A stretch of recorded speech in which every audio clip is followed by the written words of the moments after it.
Yo, how's it going, everybody? Welcome back to the stream. How y'all doing today?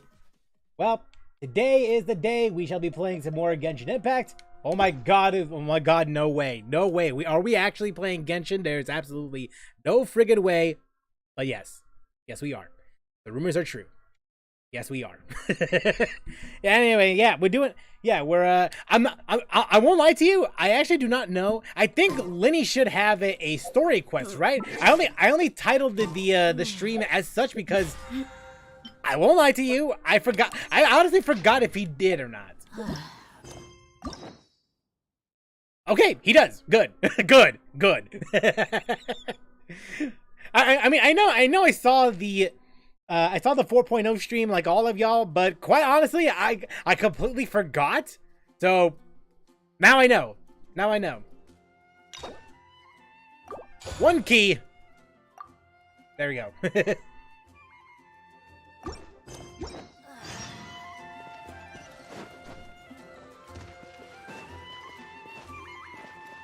When the story quest was actually good, we'll be the judge of that. We shall be the judge of that. I've been here the whole time. Definitely didn't wait a couple of minutes before the intro because of the intro.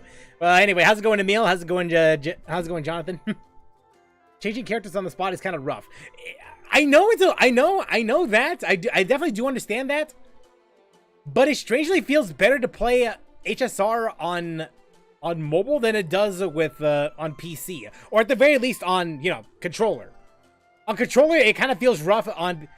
I imagine on mouse, on mouse and keyboard, it definitely feels better. But to me, it'd be doubly so for touchscreen. But again, that's just a me thing. I don't know. I get ambushed. That sounds like a you problem. I jest, but eh.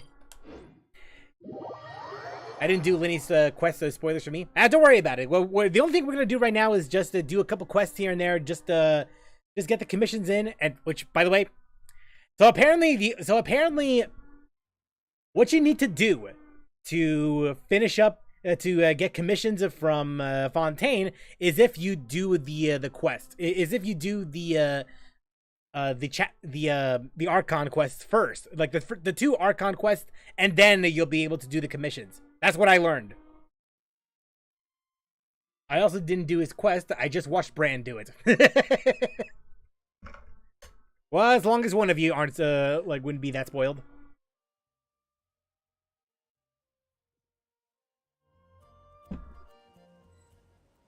Today I did a segment of Baiju story quest to get the weekly Herbalist Gui request. Yeah. I like Fontaine quest, to be honest. Yeah, I did too. I don't think so far in terms of Archon quests, I don't think it's as good as compared to. Oh, whoop. Buckle up. Let's light it up. Allow me. Let's move out. Access denied.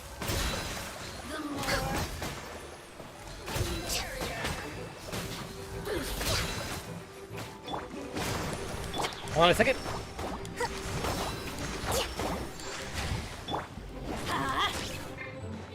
No touching.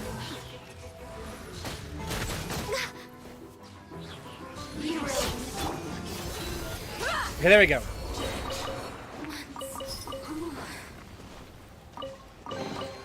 Well, Thank how you. about that? Well, how about that? Anyway, so far, I don't think I like... I still like Sumeru's quest so far, but I don't think that Fontaine's is bad. In fact, I'd say that it's... Compared to Inazuma, I very much prefer it. I very much prefer a lot of it. Rest and rebuild. Have you fought Vivian of the Lake yet? Who the hell's Vivian? I did. Rough boss. Vivian regs a Zhongli shield easy. Wait. Vivian of the Lake. Did I? I don't think I did. I don't think so. I actually don't remember.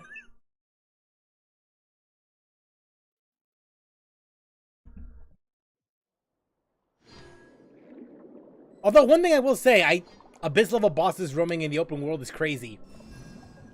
Uh-oh. Oh, I don't like that. Oh, I don't like that. Still dying on the Inazuma has an underrated story hole. A hill.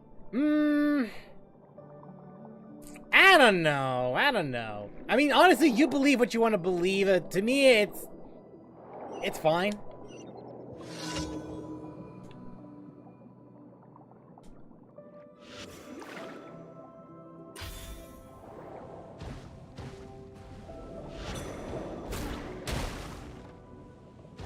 Well, no, not even fine, honestly. Like, it's just underwhelming. That's what it is to me.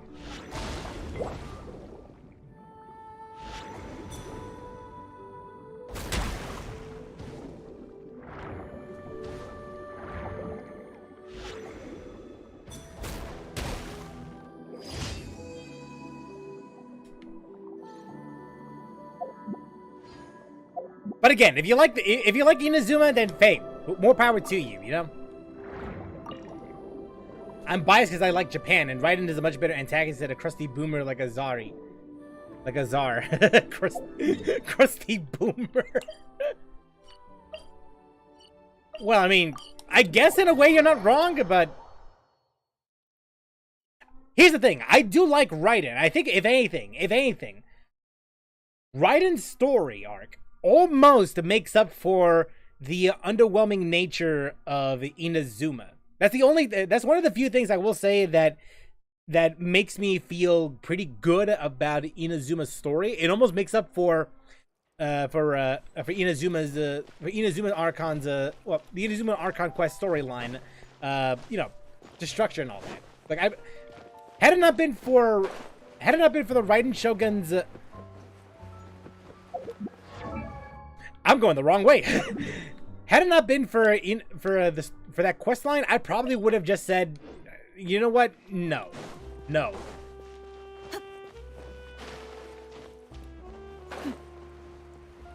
Even Takayuki, who's a fellow boomer, was a more understandable villain. Azar is just old and douche.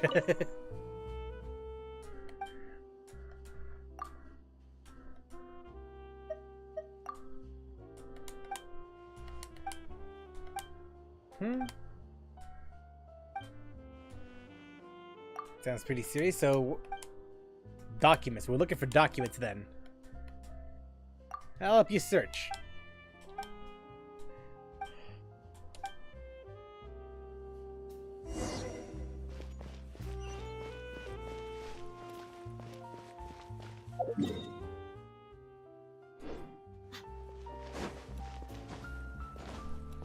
Ah, damn it! Okay, we gotta go around. We gotta go around just so we could avoid the story for now.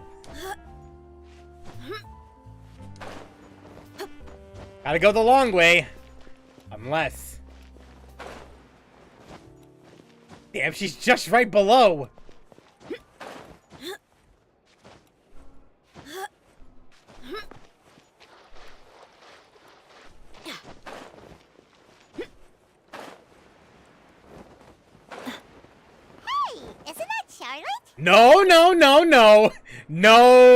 No. Not yet. Not yet, Paimon. Just shut up, bro. You know, I think, in hindsight, I probably should have activated the quest after I did the After I did the commissions. I posted the location on Discord. All right. Inazuma as a whole is either a 7 to 10. Progressive story quests are included. A lot of story quests included. Archon quest is what it is, but if we include the other stuff, Inazuma's top tier? Maybe. Maybe. We're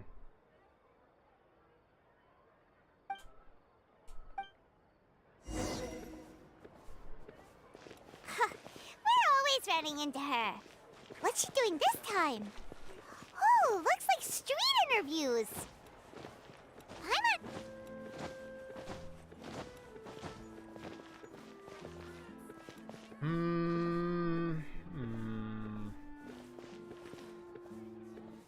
Maybe.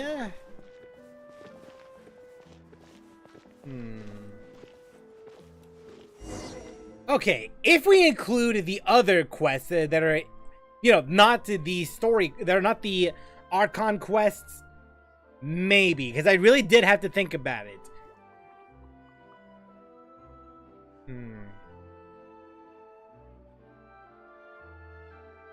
Not now, I'm thinking.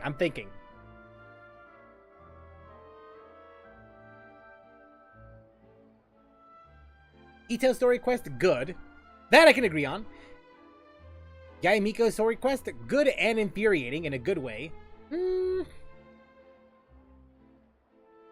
Kind of. I agree to disagree, I guess. Kazuha story quest, meh. You're not wrong on that. Ayato story quest, decent. Ayato? That's a maybe on that one. That's a maybe. Ayaka and Yoimiya story quest, godlike. Ayaka is pretty decent. Yoimiya, on the other hand. If we're only talking about the first one, kind of. Yeah, I kind of agree on that one.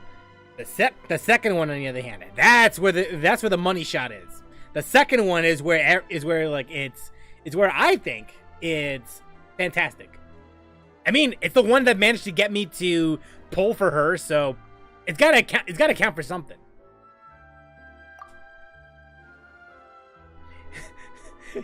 Yai's story quest ending was a slap in the face, but I'm a Yai simp, so I forgive her. You're the problem. You're the problem. It's you. You're the one that just. You're the one that just accepts everything. But to be fair, if it was Yoimiya in that position, I probably wouldn't be saying shit, honestly. And she's the solution. Fair enough.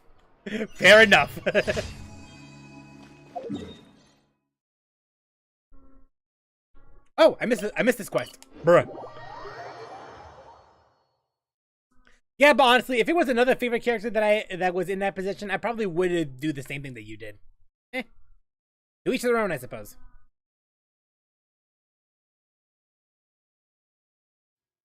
Alright, so in that case, hold on a second. I'll be back in a bit. I'll be back. While this game loads.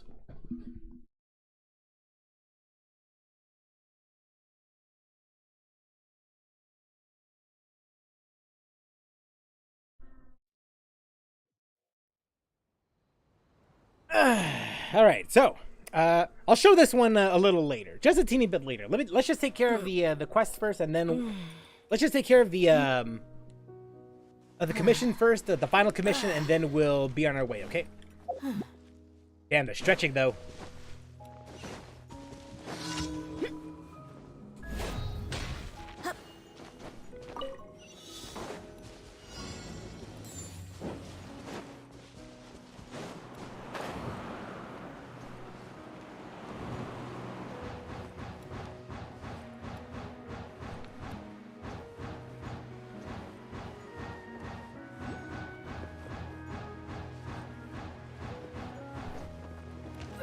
Oh! Oops! Whoops! I misjudged the distance!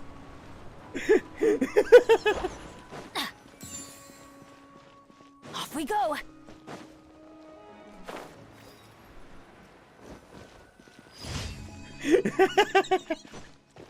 God damn it!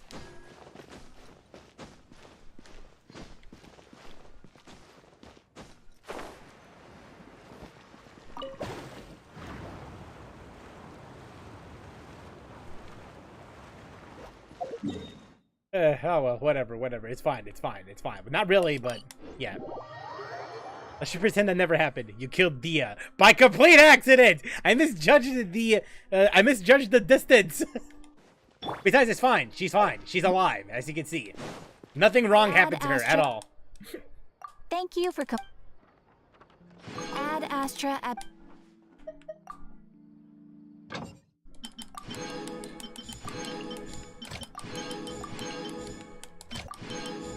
There we go.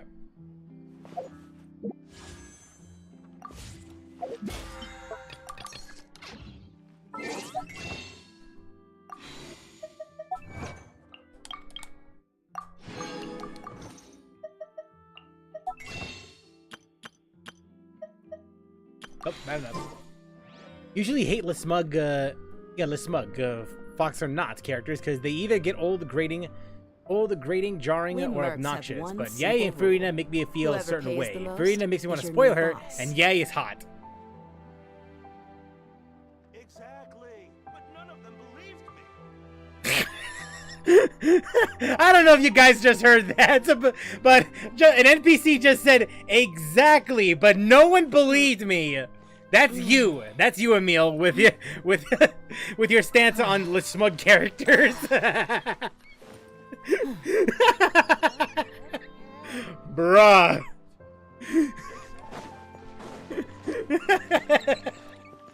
Now go fight Vivian. I want to watch you suffer.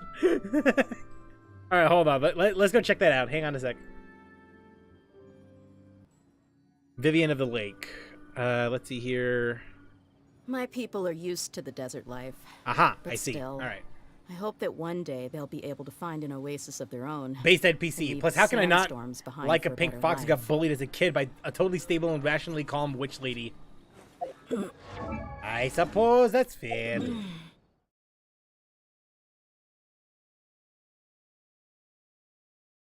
It's got to be around here, right? Reactions later, or...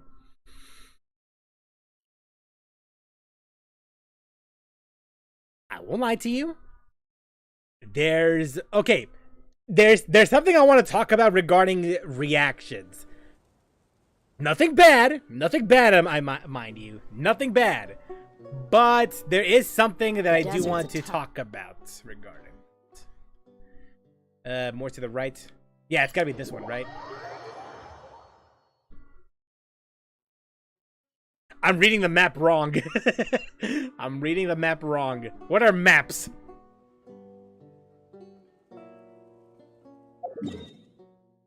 It's somewhere around here, right? Unless... No.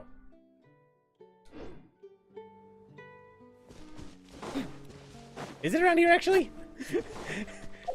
Am I even reading it right? Hold on a minute. Am I even reading it right? Yeah, I am reading it right. Okay, good. Behind you, up the hill. I suppose we'll find out sooner or later.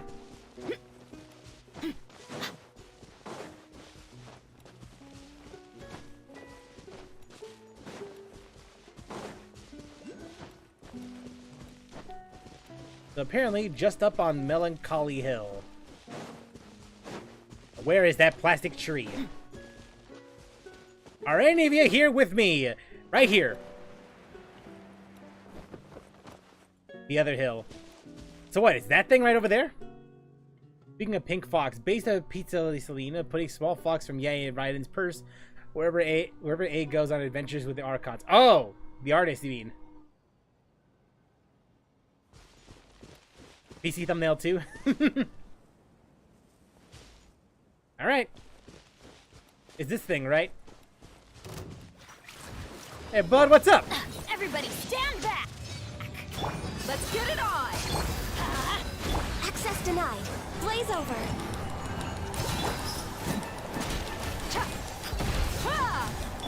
Torrent, bring refuge! Hold the line.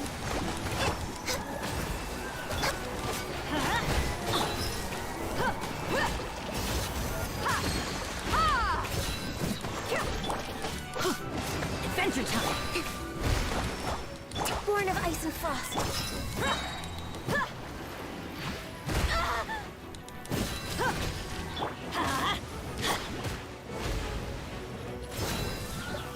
Rest and rebuild. I'm going in.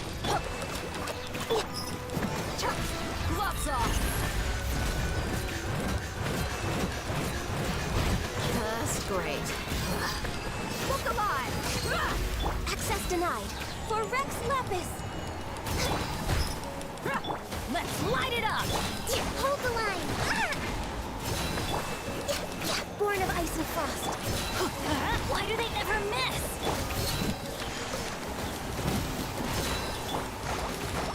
Covenants of the deep. Buckle up. Hi. Let's light it up. Everybody stand back.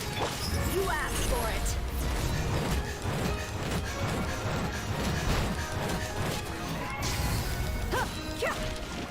Allow me. No touching.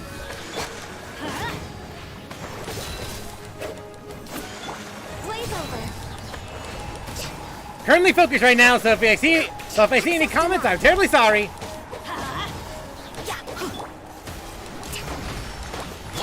Look alive. Hold the line.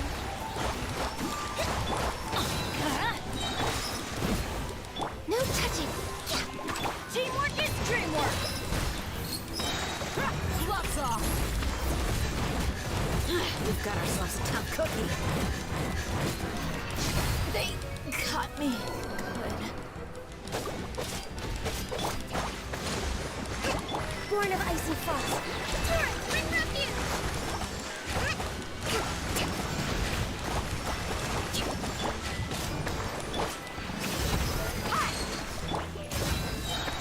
All hail.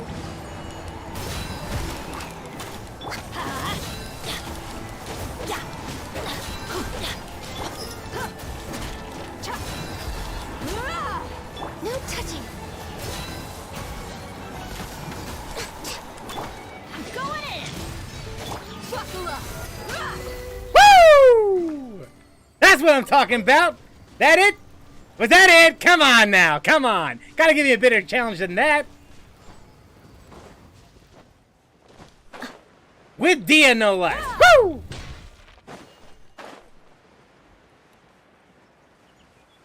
That was fun. Now, I'm sure there's an easier way of doing that, but I want to do it my way. And that way is the highway.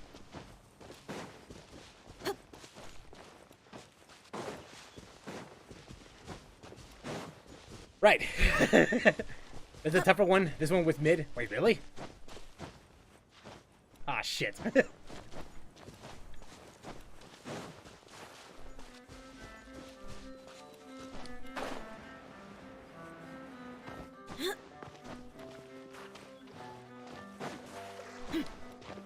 So there's another one then.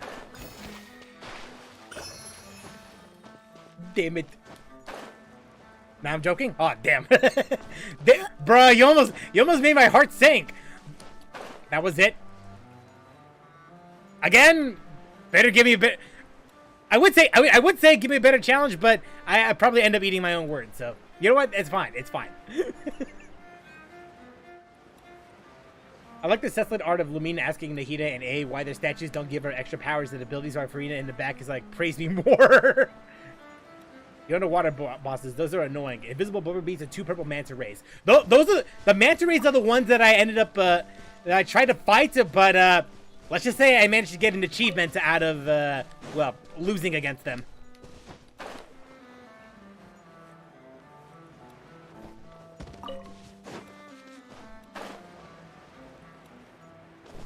That one is definitely going to take me a while to defeat, only because, well, it's a thing. Is that thing over there, up in the distance? I didn't even see that.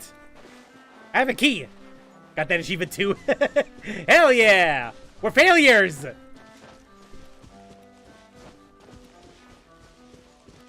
There's another one, but it's basically the same.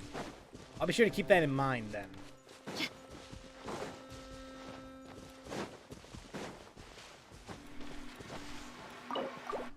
1 key. I could make a tidy sum selling some of this. Hell yeah.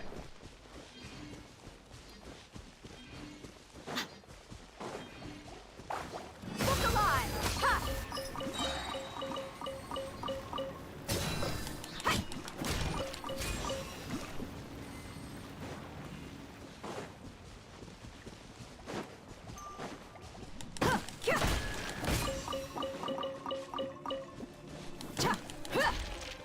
Let's get it on! Hi!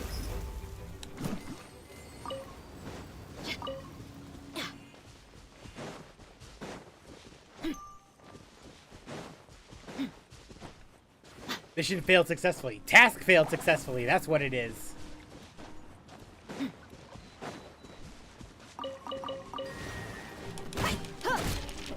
Look alive! Ah! Cha!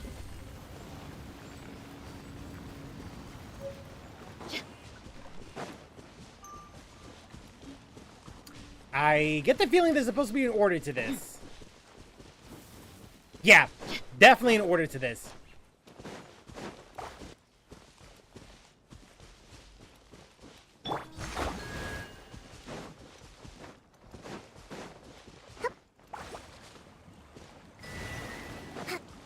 There we go.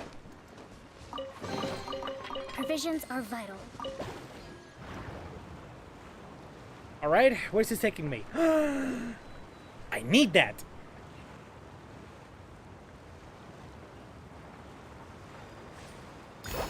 Thank you.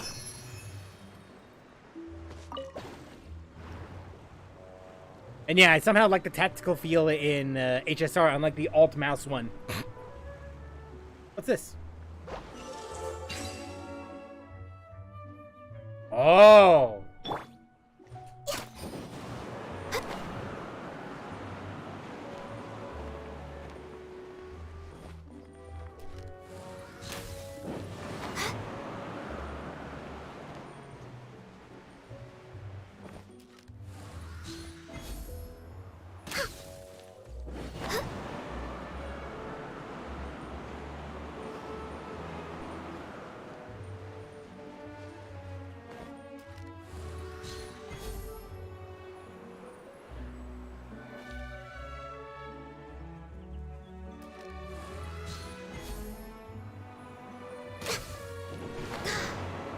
There we go.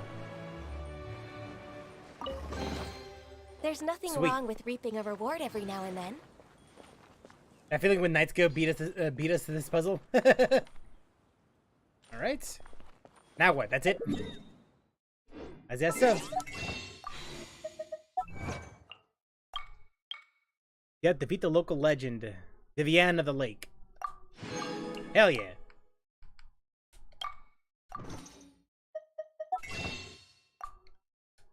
Shit, that's the wrong one. I didn't mean to press that. Well, at least you don't have to see my. At least you don't see my my info. So yeah, that's good. That's good. No free money for you.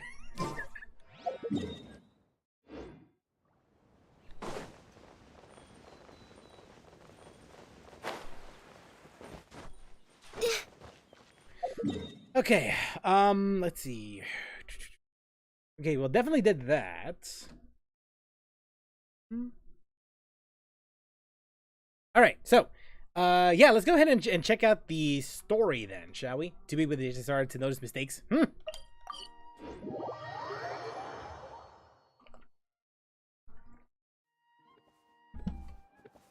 Wait, how much do I even have, actually?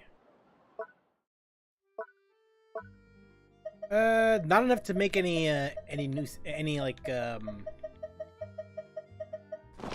new buys here. Oh well.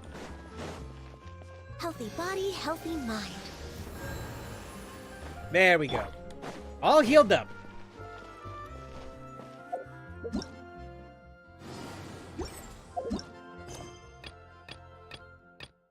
The Phantom Thief's reappearance. The bustling streets of the Court of Fontaine seem more lively than usual. Why not take a walk around? Considering that this is Lenny we're talking about is gonna be far from relaxing. I just know it.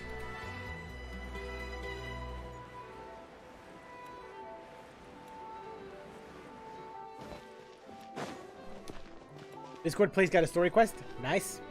Really?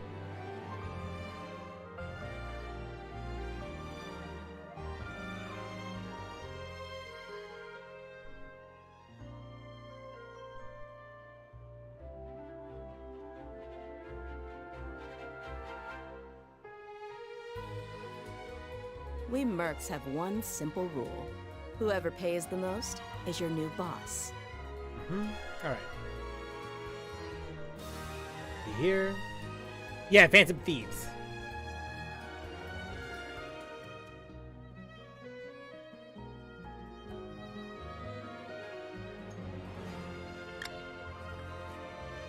Hold on, let me see if I can refresh this actually. Nope. Oh well. That reminds me, what in the NSFW kind of Discord server did you add us on? Only the classiest. Only the classiest. Though weirdly enough, it's not going to end up being my source at all. It just The desert's a tough adversary. it's just not going to end up being my but at source least it at all. doesn't hide anything.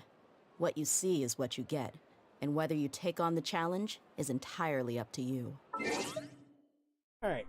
I guess before we head on over, there is something I do want to share, just a teeny bit, because I have been collecting a few things here and there.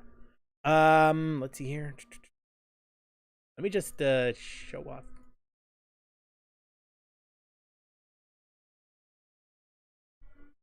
Did I really forget to, bruh? I think I forgot to send stuff out for my socials. I think I forgot to do that. I was so damn busy. Yeah, I definitely forgot. Definitely forgot. Ah! It's not the worst thing to happen. I mean, at least I notice it now than never. And last minute. I wonder if will people notice or not. Probably not, but you never know.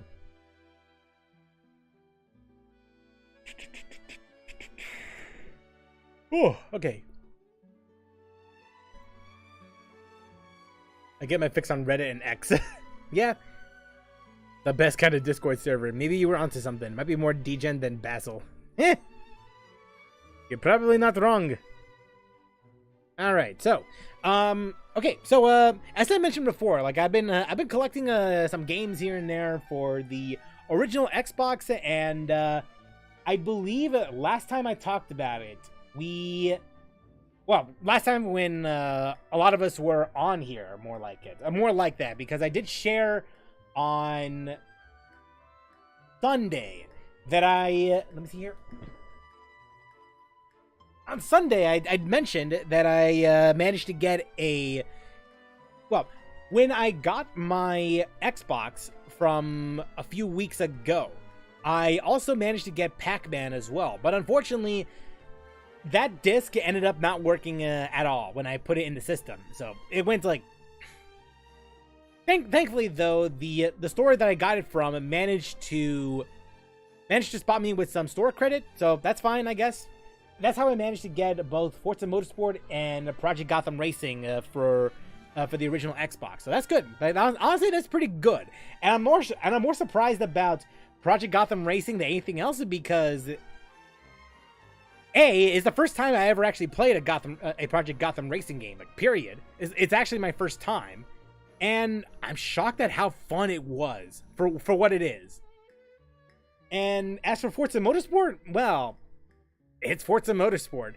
I would say that it's not as different compared to future entries, but the more I played around with it, the more that I began to realize the physics in this game feel a little different compared to later entries, especially around 3, maybe 4. Because 3 and 4 definitely has more improvements in terms of car physics, in terms of how handling how handling works compared to even Forza Motorsport 1. I don't know about 2 because I never did play 2, but I really should at some point.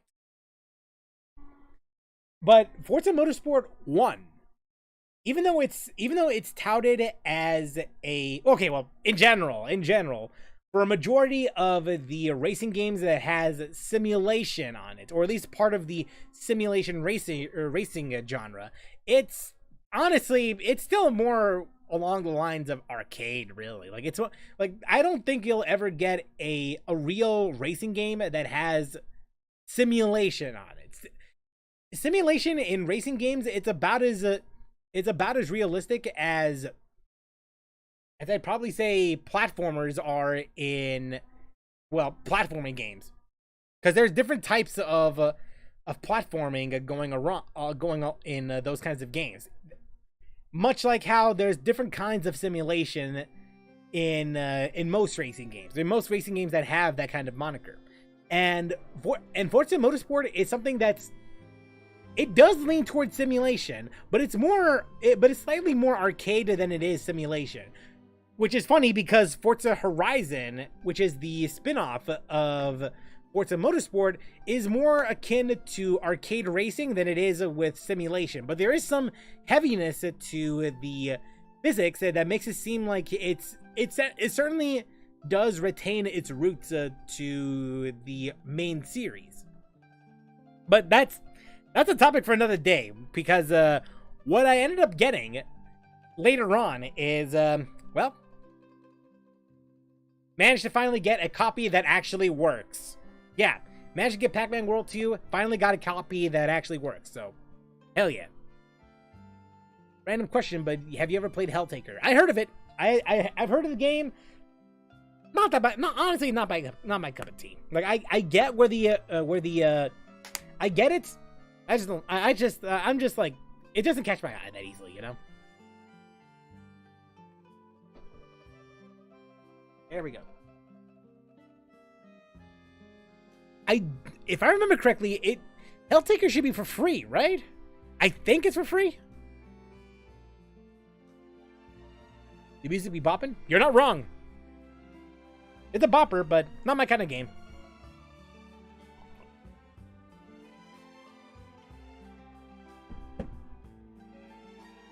Helltaker is free. That's what I thought. Well, there you go. Now, there is another game that I did end up getting recently. As recent as, well, today, actually. I don't know if anyone's ever actually heard of this game. I haven't really heard that many people talk about this game all that often. Though, considering the reviews of the time, I kind of understand why. But this one kind of holds a special place in my heart. Well, about as special as, you know, being a kid around that time, so yeah, Marvel Imperfects, Marvel Nemesis Rise of the Imperfects. So this one I have like very little memory of, but I do remember enjoying this game for like back in the day, back when my cousins had this game. And I'm afraid of that. Like when I do play this game, like nowadays, it's like I would have rose tinted glasses on, and it probably wouldn't be as good as I remember it being. That's one of the few things that I do think it probably wouldn't age as well as I remember it being, you know. And there's also two other games that I did end up getting. I can't show you what. I do very vaguely remember an Imperfect Marvel game. Well, that's likely it, because that's the only one that's even made, as far as I'm aware. Because I don't think I ever heard of the Imperfects after that. In fact, that's the first time I've ever heard of anything called Imperfect. But I have seen the character designs, and it's I mean, it's semi-accurate, I suppose. Though to be fair, how can you screw up Spider-Man, right? But there's 2 other games that I did end up getting. But here's the thing, though. It's less about the fact that it's less about what I got and more of what I will get. It's within the same. It's within the same ballpark as, let's say, as my situation with GTA Trilogy. That's the thing. That's the thing. Let me see if I could pull that. Let me see if I could pull those games up. Both I managed to get on eBay, and they're both of them are relatively cheap as well, or at least about as cheap as one could get it.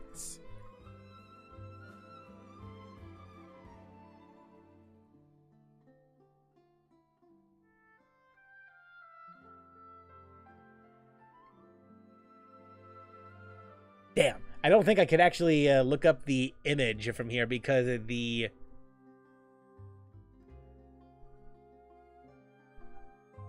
Nah, I couldn't even if I wanted to, because it's actually like... Because it is one of the last copies of it.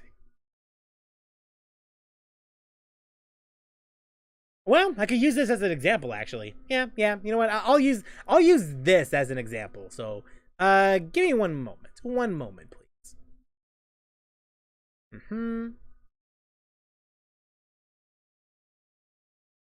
That'll work.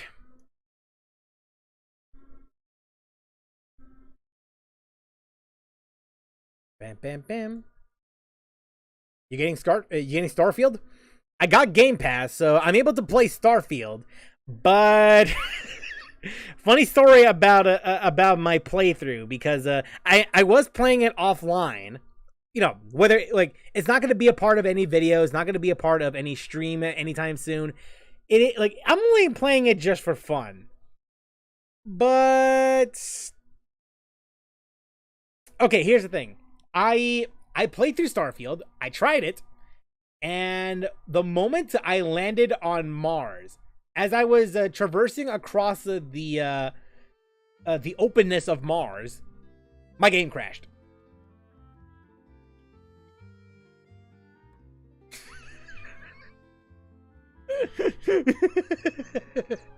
Yeah, and the thing is this, I don't think I did anything wrong at all. I was just minding my business, just walking across Mars, just getting to the main objective, and the game crashes. I swear to God, I have not done anything at all other than walking, and the game crashes. So by that point, I'm like, you know what? Maybe it's best that I just wait for updates. Maybe that's likely for the best. Yeah, so it's gonna be stored in a...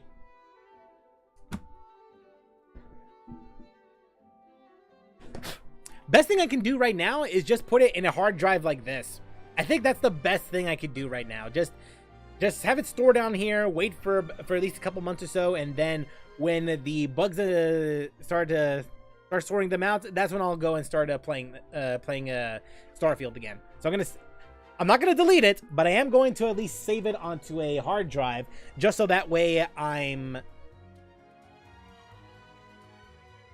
like I'm not gonna waste any more time just downloading all the updates. Either updates or re-downloading the same game again. Just read about it. Marvel Ultimate Alliance was my childhood, and I never played it. I actually never played Marvel Ultimate Alliance. I never did, but I have heard some good things about them. Bethesda. Just opened Steam, got the freebies yesterday. Todd Howard. It just works. It sucks though, because I actually did like Skyrim. I did like playing through Elder Scrolls V Skyrim a lot when I was younger. Oh well. I'll likely wait. And the thing is this.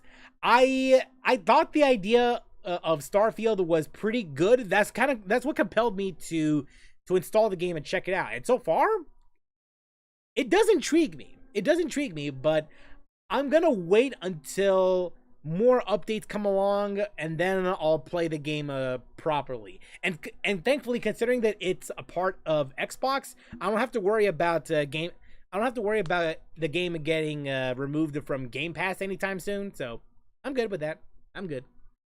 Freebies for the 20th anniversary. Nyan GLaDOS sends me. Really? All right. So to get this show on the road, let me just show you the games that I am gonna get at some point in the future. Not at some point in the future. More like I will be getting, but you know, it's not in my hands right now. But I am gonna get it later on. And considering the price that I ended up paying for these, it's kind of a steal, all things considered. So first game is okay. So here's the thing. With the game that I'm gonna show you very soon. Just keep in mind, this is a game that I have very fond memories of. I suppose by today's standards, it's not that good, but compared to something like, let's say, Marvel Nemesis, I hold this game in higher regard because of how many times I did end up playing the game over and over again, to the point where I really want Microsoft to bring back this series in some way. And to this day, I still pray for that day. But deep down, I know they're not going to do it. They're not going to do it at all. Much like how they're not going to bring back Project Gotham Racing, I don't think they're going to bring back this series at all.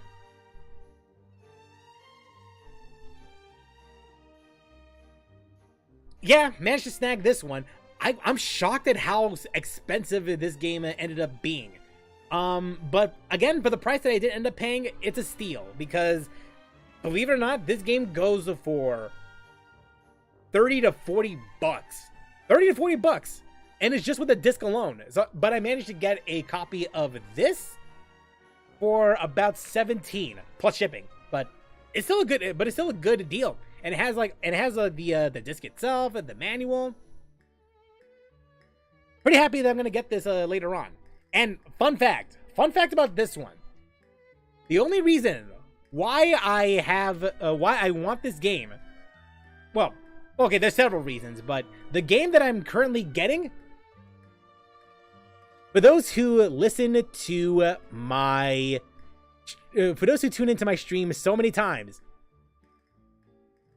the music itself might sound familiar.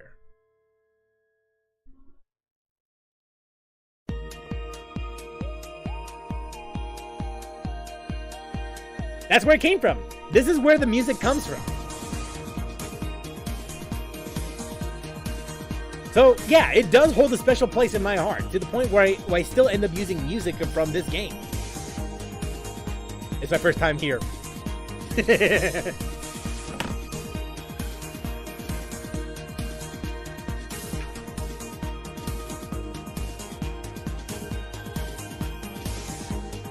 I remember like it was centuries ago.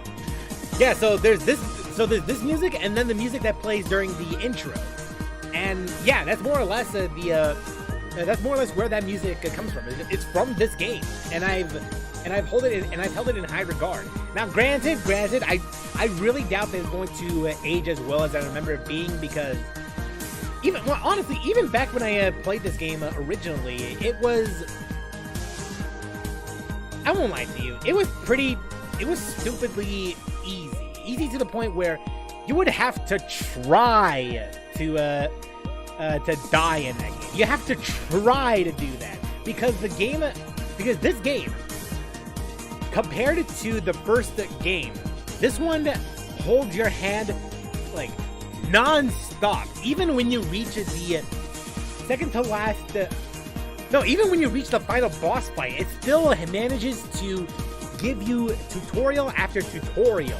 So it's like, bro, I get it. I get why you do this, but just let me play the game, bro.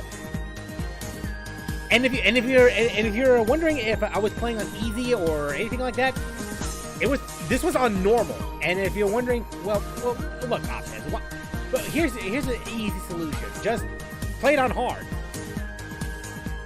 There is no hard difficulty. It's just easy and medium. That's it. There's no other difficulty beyond that. And when you consider what happened in the first game, I can almost understand why. Blink's Dark Souls mode win. To be fair, that's the first game. To be fair, that would actually be the first game, because if you want Blink's Dark Souls, that's just Blink's 1, because there's a massive difficulty spike within in Blink's.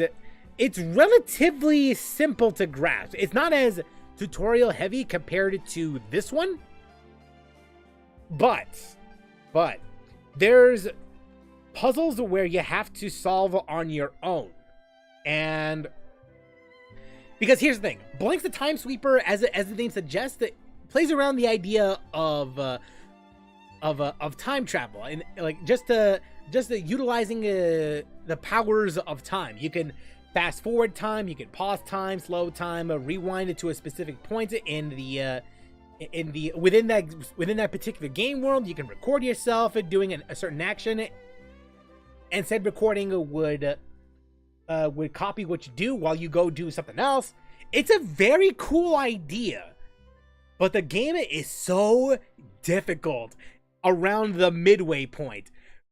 Let me give you an idea. Let me give you an idea of what I'm talking about here. In Blink's 1, you can collect crystals in which you can make a combination of, and you'll get a specific time power.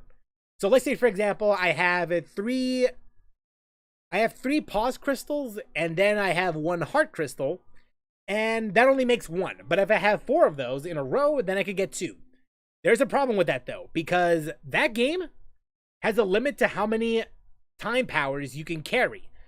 So you would have to micromanage every single little thing. And there's also another problem with that as well. You're limited to how many you can carry, and if you manage to get any more crystals, it kind of goes moot because well, you're full. So it's not like you could carry any more. And here's the thing: unless you upgrade your sweeper, like the one that's pictured right over there, like with the cat that's carrying it, you're gonna have a tough time. You're gonna have a bad day, because there's certain puzzles where you have to nail it on the first try. Otherwise, you're just gonna have to restart the entire level again. That's how bad it ends up getting. Even to the point where sometimes you would have to backtrack to other levels just so you can get the required crystals, and then go to the next level. Go back to that level that you were in, and then you can proceed with the mission. That's how unforgiving it gets. And don't get me started with the final boss. That final boss was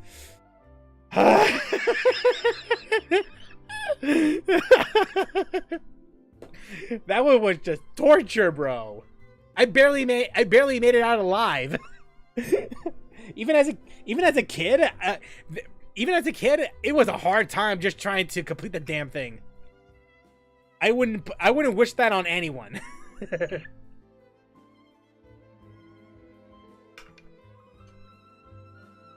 Speaking of me problems, today's hacking was Dark Souls. My controls were funky. Really? And then with this game, it doesn't matter how many like combinations don't really matter anymore. You just collected a certain amount of crystals for that particular power, and then you're set. Just throwing away any semblance of strategy. Just get them all as you see them, and then you're good to go. And there's no live system. There's just a health bar. At least for the sequel. Did I forget to mention? I forgot to mention this, but in the first game, you also have a live counter. Get hit once, you're dead. You have to you rewind to a particular time, and you go on from there. So if you're stuck on a loop, tough shit.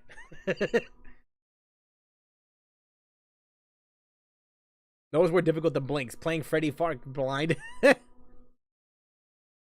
If only you do the torture. Anywho, that's not the only game that I did end up getting though. There's another one that I will get at some point in the future. But I think this next one will be a little bit closer compared to this one, because I think I'm gonna get this one sometime next week. The one that will be coming in a couple days, on the other hand. Hold on a second. Let me just not spoil this.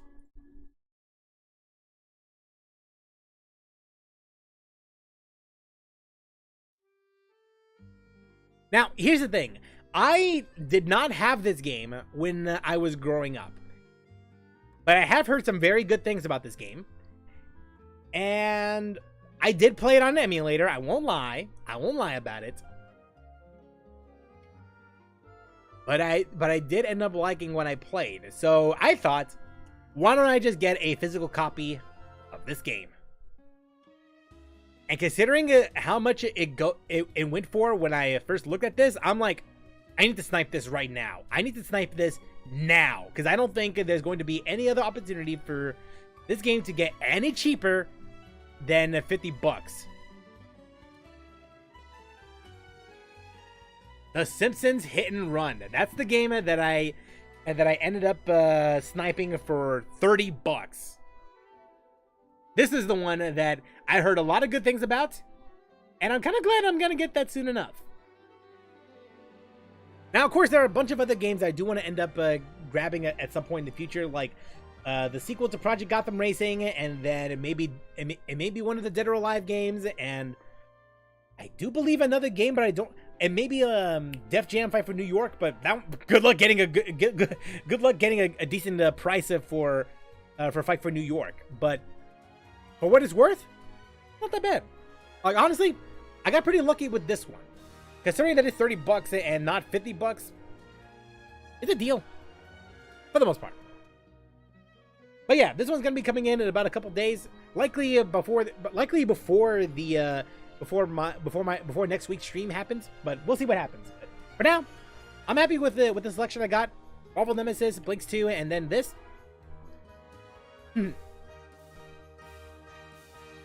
How in the Sam Hill Moses Christ was I supposed to know that I had to combine 34 different medicine ingredients in one specific order to continue the story? As a kid, there's no guide, so was it possible? Was it really that hard, bro? Well, I mean. Now,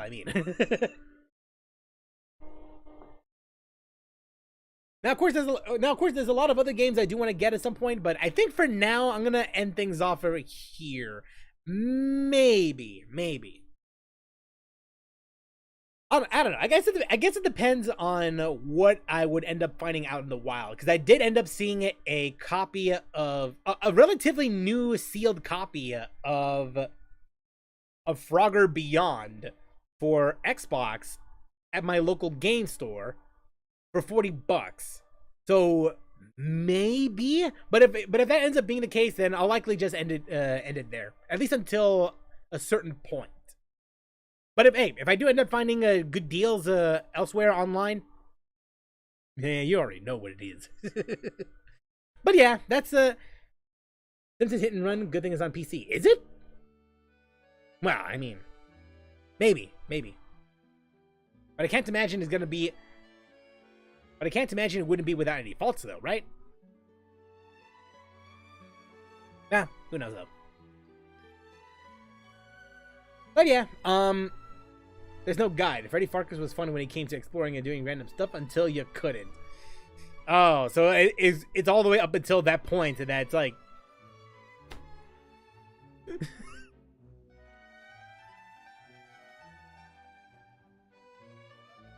Root Tracker is where I found it. Oh, okay. Never mind.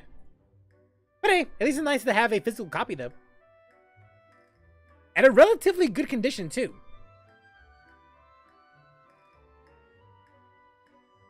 Okay, no more fooling around. We have to go and get to the the quest. All right. Now, chat. I do not appreciate you just taking me into this particular detour. we need to stop getting distracted and move on with the story. All right? I see. So you believe that this warning letter was sent by the Phantom Weasel? Absolutely. I've said it before and I'll say it again. The Phantom Weasel never acts as you expect. He must have faked his own death 10 years ago using a body double. Now that he's back, I'm sure the guards who worked on his case back in the day are in for a headache, but however this turns out in the end, the one thing it won't be is boring. We didn't even do anything. I still blame you, Chad. Just kidding, just kidding. I'm just kidding. As a journalist, I'm gonna get a lot of mileage out of this one. Thank you, sir, for your time. Now, whom should I interview next? Huh? Hey! What a coincidence! Fancy meeting you here. Hey, what's up? Also, if you messed up the ingredients, it might get a funny scene, like with giving a medicine that poisoned a dog, because two similar ingredients were exactly the same. Really? Perfect timing. So, the Phantom Weasel's latest warning letter. What? Yeah, this is the first time we're hearing of this one. Huh? Oh, sorry. Yes, this case is from a decade ago. Well, not to worry. You're in good hands because I'm a professional. The story Reverse goes 1999 like win. this. 10 or so years ago, a phantom thief became active in the court of Fontaine. Wow, cool! He sounds like one of those mysterious night burglars that you read about in novels. Or perhaps a phantom thief? Precisely. Well, except the part where they actually have a good reputation. Our weasel targeted whatever people held dear. Can y'all believe it's and almost no time for one was 4.1 safe from already? his predations. Oh, before I forget. So, reactions.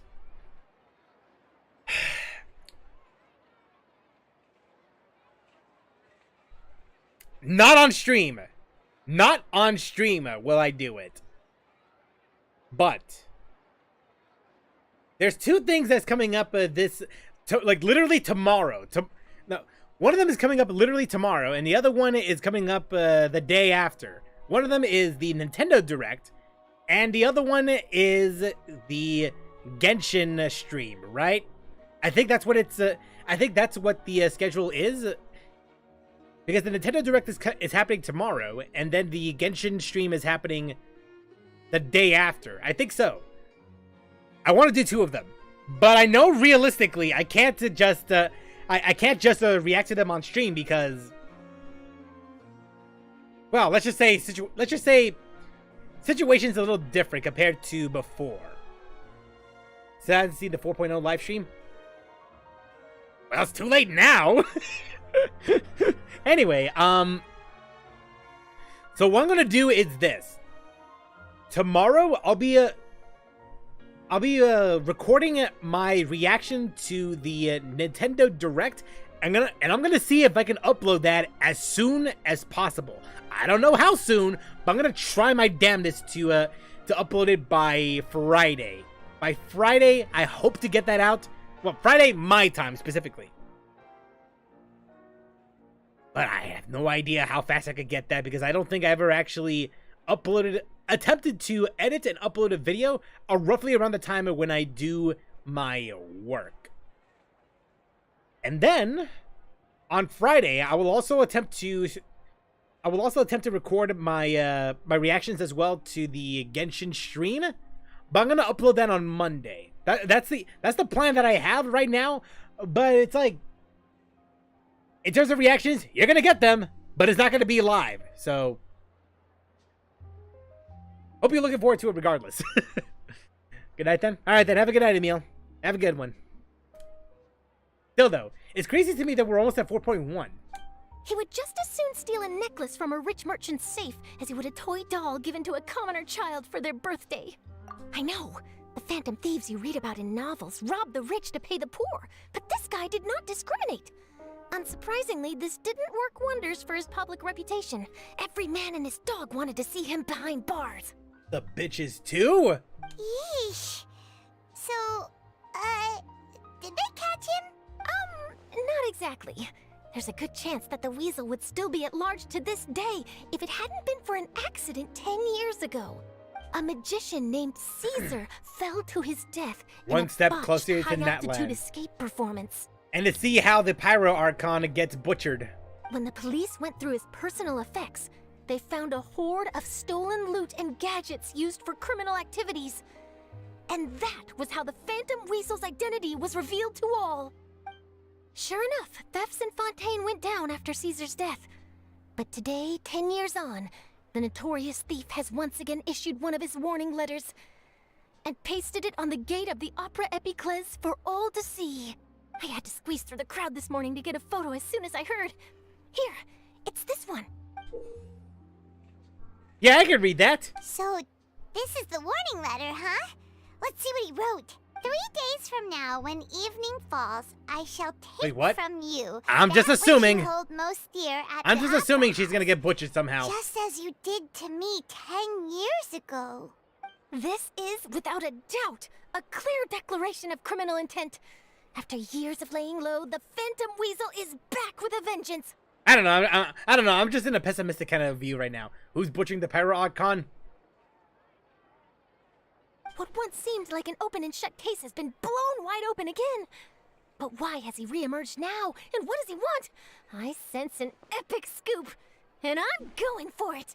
Uh-oh. Charlotte, chill. If this thief will steal anything that other people value, does that mean even we might be targeted? He might steal your favorite snacks. Really? Oh, let him try. In fact, Paimon's gonna eat all her snacks right now. Let's see what he can do about that. Okay, but Okay, the people have spoken. It's clear that the public are very concerned about the Phantom Weasel's reappearance. Let's see, I've got a photo of the letter, my interview Hey! notes. Yep, that should be enough to form the skeleton of my article. It does feel like something is missing, though. Something exclusive. Who should I interview next? I need someone with a more concrete connection to the Weasel. Is that who I think it is? who? Lenny! Oh. Looks like he's performing some magic. Magic. Magician. Caesar! The Phantom Weasel! That's it! Let's go interview Lenny! Damn, that's the conclusion you came up with. You see, the original Phantom Thief Caesar was a magician too! And what do Phantom Thieves and magicians have in common? They both have an air of mystery about them. Perhaps there's a connection there. The mental gymnastics on this woman. Are you serious? What sort of a deduction is that? Oh, relax! My journalistic instinct tells me that an exclusive news story is beckoning. Let's go. No time for delay. All right, fine. Let's get him.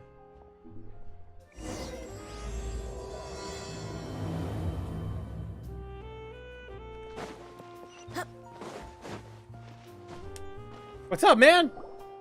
Wow, Mr. Magician! How did you know which card I picked? Oh, it's simple. Come closer and I'll let you in on my secret. Magicians have a special skill called telepathy, which means we can read other people's minds. Really? Then, what am I thinking now? Well, first you need to relax, because I can see that you're clenching your fist in your mind, as if to say, no, I mustn't let him guess it. Aww. Eh. And now you're getting a little flustered. You're trying to find a way to empty your mind, to think of nothing at all. But the more you try to hide a secret, the easier it'll come out. You snuck out from home today, didn't you?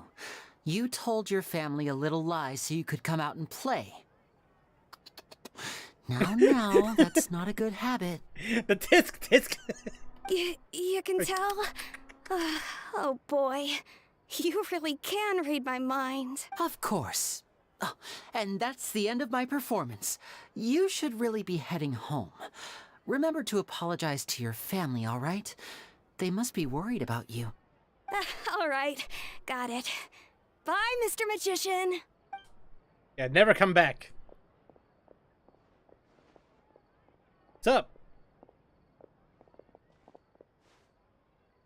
Hey, Lenny? Why, hello. We meet again. Are you looking for me? What's the situation? We're sending your ass to court. Again. Oh, why don't you guess, Mr. Telepathic? And the only reason why is because of that outfit. You should be sent to the fashion police, man. Oh, please. You didn't believe that spiel, did you? The power of telepathy is quite beyond me. I'm sure that child would beg to differ. Seemed like you were right on the money. That was nothing more than a little trickery. I made an educated guess based on his micro-expressions. That, plus the fact that he was the only kid here without his parents, and he looked as guilty as sin. He made it easy for me. You guys, on the other hand? Let me guess. Don't tell me you're here for the Phantom Weasel, are you? Alright, we won't. Wow! Cut it in one! Is this more of your trickery at work? Wait, really? No trickery this time. It was pure luck. His warning letter's been the talk of the town, so I figured that maybe you were asking around about that. Bingo!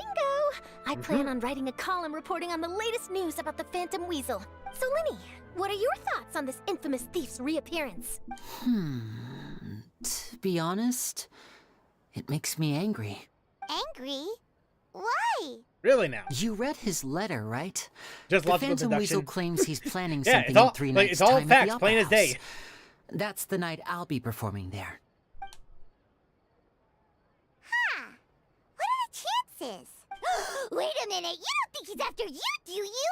Well, if he is, then his warning is clearly a direct challenge to me personally. I can't wait for the person to look like an NPC. And if he's not, then it's still going to be a huge headache for me. The mere mention of the Weasel's name is enough to scare people off, but I've been preparing for this for a long time. I'm not about to let him ruin my big day. Really? So what you're saying is, we might get to see a live duel between a famous magician and an infamous thief? Wow, this has exclusive written all over it. To be honest, I'm not sure if I'll emerge the victor. The Phantom Weasel is a notorious crook, infamous for his inscrutable But methods. you're wondering who the Phantom Thief is?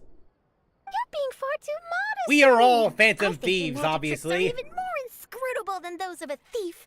Thanks for the compliment, though I have to say, I don't care much for the comparison. A lot of people liken magicians to thieves because we both have the ability to make things disappear without the person noticing. But there's an important difference that these people overlook. Allow me to demonstrate with a quick magic trick. Here, I have a flower. Just an ordinary flower that was It picked could also not be just long the ago. NPC that we just met a while Watch back. it carefully now. 3, 2, 1. Bam! Damn, look at Lumine. She looks so impressed. So much expression. It's gone! Where'd it go? Where'd it go? That's the question. Where is Where it? did it go? Therein lies the difference between us. Thieves make precious things disappear, but only magicians make them reappear. If I could now invite you all to check your clothes, there might be a surprise in there somewhere. Maybe the Phantom Thief was the friends we made along the way. That's true. That's true. A surprise?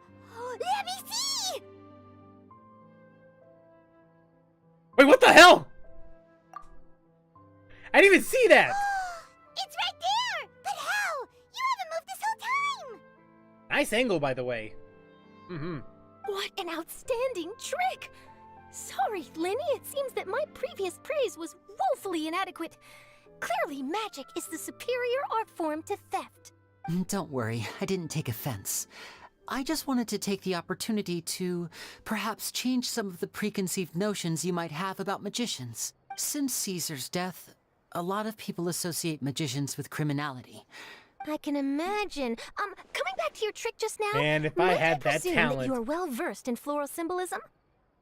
For example, magicians often use rainbow roses and I wish you make another emote, actually, just and romantic just encounters. based on like judgment and all that. Like, But you like just use having a emotes Lumidu of just spell, judging which, people. if I'm not mistaken, alludes Just to specifically for you. separations.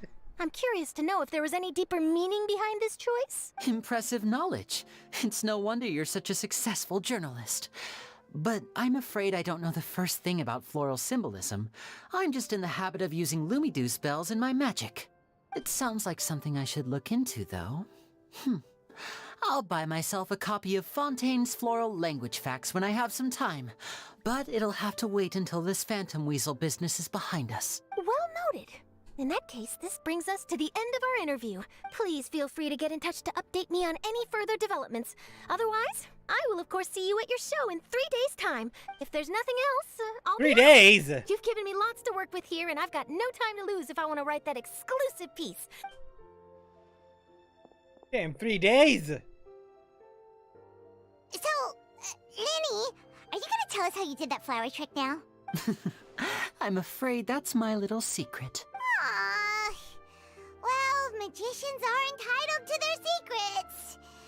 But Paimon's really itching to know how it's done. And I should never be allowed to have any measurable amount of power because I definitely will abuse it. At least you're honest. You feel it too, right? So itchy. You sure be able to handle him? Not so itchy then, huh? Well, since you're so concerned, how would you like to serve as my temporary magician's assistants and help me investigate? Magician's Sure. assistants? Oh, that sounds fun! Assistants are technically magicians too! Also, it'll bring us one step closer to figuring out how that darn trick is done! Shall we go for it? I will help you. What's your plan? Excellent. Thank you for putting your trust in moi. The first thing we need to look into is who Caesar really was. If he truly was the Phantom Weasel, that means that the weasel is dead, and whoever wrote this warning letter is just a copycat criminal. But if he wasn't the weasel? Well, that'll make things more interesting. It would mean that the weasel lives, and he's been laying low all this time in some corner of Fontaine. And if we're investigating Caesar, his fiancée Gemma is a good place to start. We should make a move. Let's go and rendezvous with Lynette. Hell yeah. We get to see Lynette. Alright, where? Gift departing. Damn, so that's something that we just keep? Why is she all the way over there?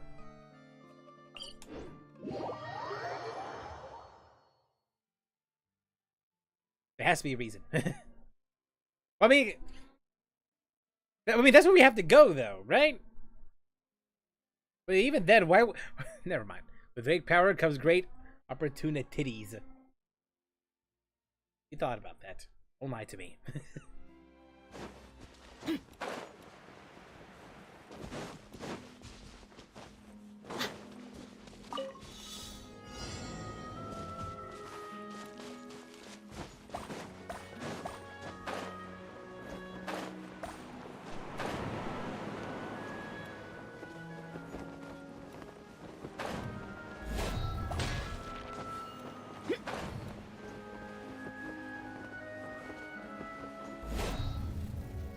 Ah!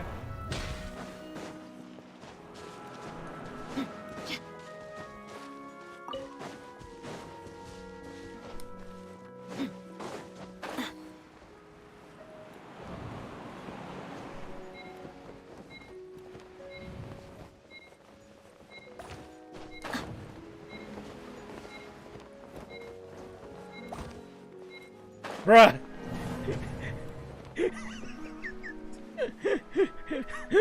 God damn it. All because I fell like that. Oh, not my fault that they're all angled so weirdly. That the wind is angled so weirdly.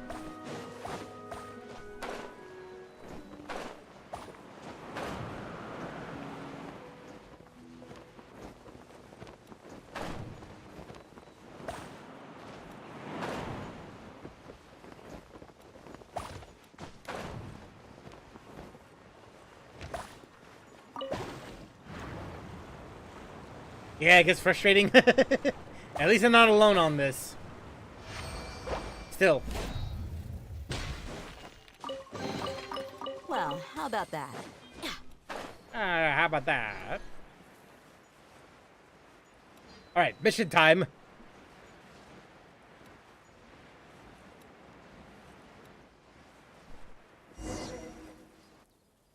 Alright, there's Lynette.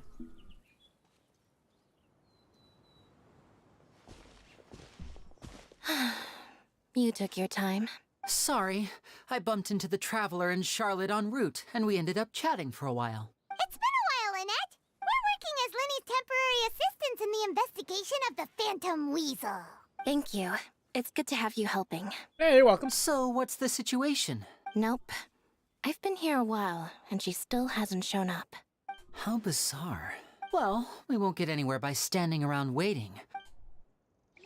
Alright, time to ask the townsfolk. Or at least the people in mourning. Excuse me, good sir. Gemma? You mean Caesar's fiance? I'm just trying to get a hold of her because I need Lynette her is help a with minor, something. right? I heard you really she have comes to here ask? a lot. Yeah, she does. Poor thing. It's no secret why either. I assume She's so. heartsick. Yeah, that's what you're asking. Ever since Caesar passed away, she's been coming here once every week to clean his grave. Often, she just sits there in front of his headstone, lost in thought. I asked her what she was doing once. She said she wanted to speak to him again. She knows he's gone and can't hear her from the grave, but And she's been doing this ever since Caesar passed away? Oh, so 10 years. I'll bet. Caesar's reputation fell apart after his identity was revealed, so I don't know if the mind lives on in the waters after death, but if it does, I'm sure Caesar must be grateful to have someone who remembers him fondly. If I'm honest, I think this is all so unfair to poor Gemma. Her fiancé was a low-life crook. He doesn't deserve someone like her. I guess if you had to ask, then you shouldn't be thinking about it in the first place. Now that's using your brain. That's using your brain. Anyway, all of that said, she's running later than usual today. Well, that's everything I know, I'm afraid. All right, well, thanks for sharing all of this with us. You're welcome.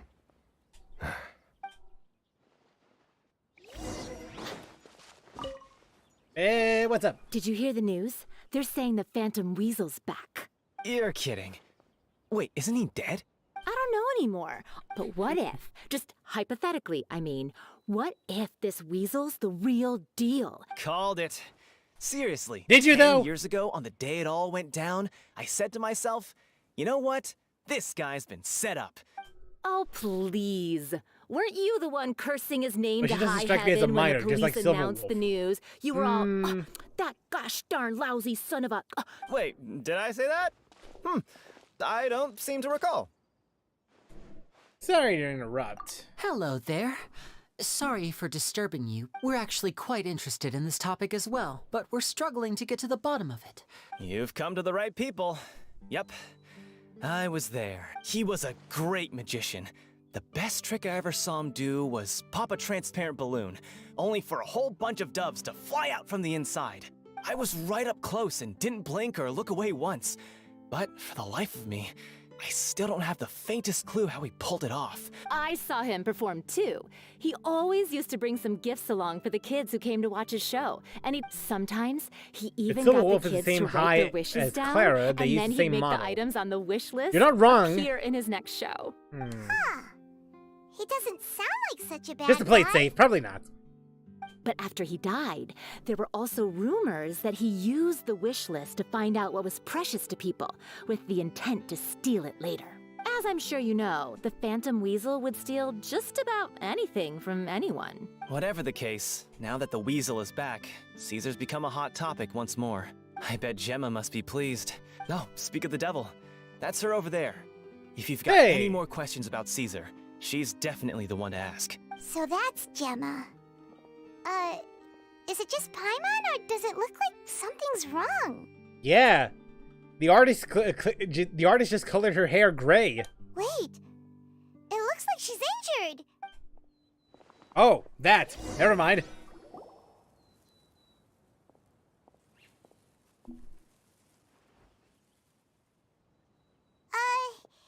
Hi there. Who's asking? Don't be afraid, we mean no harm. It looks like you're injured. How bad is it? I'll leave the Silverwolf subreddit then. Shouldn't he? I don't think he should be there in the first... Well, actually... If it goes too extreme, then maybe. Thanks for your concern, but you didn't answer my question. My name is Linny, and this is my sister Lynette. My name's Paimon, and this here's the Traveler. We're investigating the Phantom Weasel. Huh? You... I think this is the first time I ever heard Paimon refer to themselves as my, or at least within that usage of language. Because usually it's Paimon's name is Paimon. Not my name's Paimon.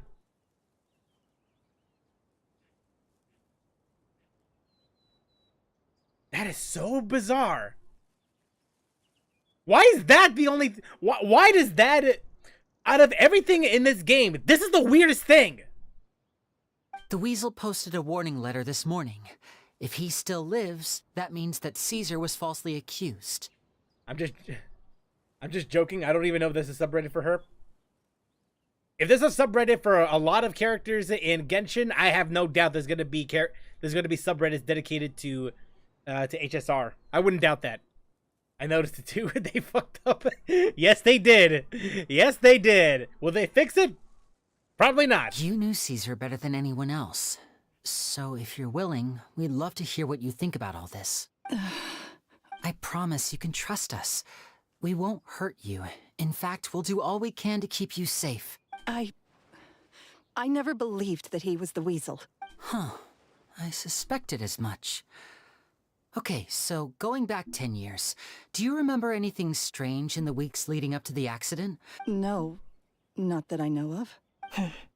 Got it. All right. If you don't have any more questions, please leave. I want to be alone with him. The poor woman. Judging by the look on her face, there's definitely something fishy about her. She's lying. She definitely knows something. Perhaps she simply doesn't trust us. That's fair. We're just a bunch of strangers who showed up and started questioning her about things that happened a whole decade ago. In any case, I doubt we'll get any further here, so let's call it a day. All right.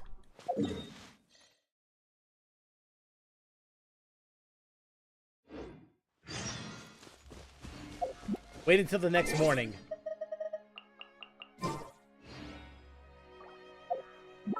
Didn't I just... There we go. There we go. Yeah, they definitely screwed up during the translation process. And I would be... Okay, here's the thing with this. I would be okay with... I would be fine with that had it not been for the fact that it's been 3 years and they've had this this template going on for Paimon where she would just say certain things like consistently. But not only is this going through the like the translators, but it's also going through the VA themselves. Wouldn't the VA also think that that this would sound a little weird for Paimon to say? We mercs have one simple rule. Whoever... Hey, rendezvous with Lydia? I don't know. It's like, I don't know. That really stuck out to me for some reason.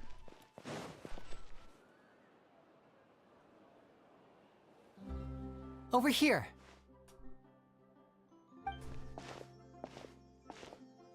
Lynette's not joining us today? I've had her follow Gemma and see if we can make any inroads with her.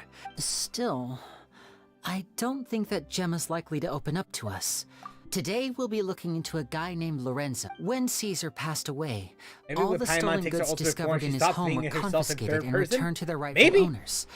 But Lorenzo was the only one privy to all his magic secrets, and he inherited his craft. Before long, Lorenzo was the next big magician in town, his fame surpassing even that of his master, and it made him very wealthy.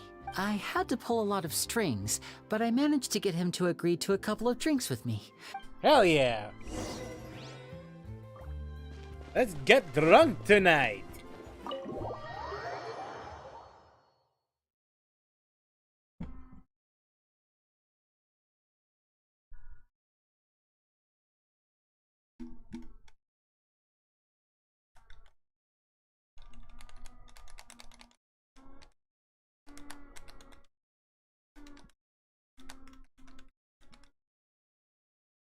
All right.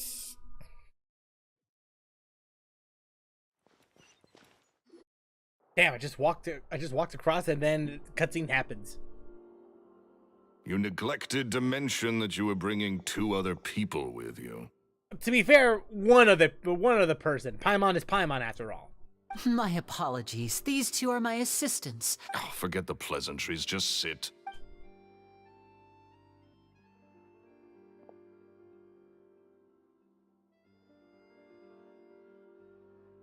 Get a load of this guy.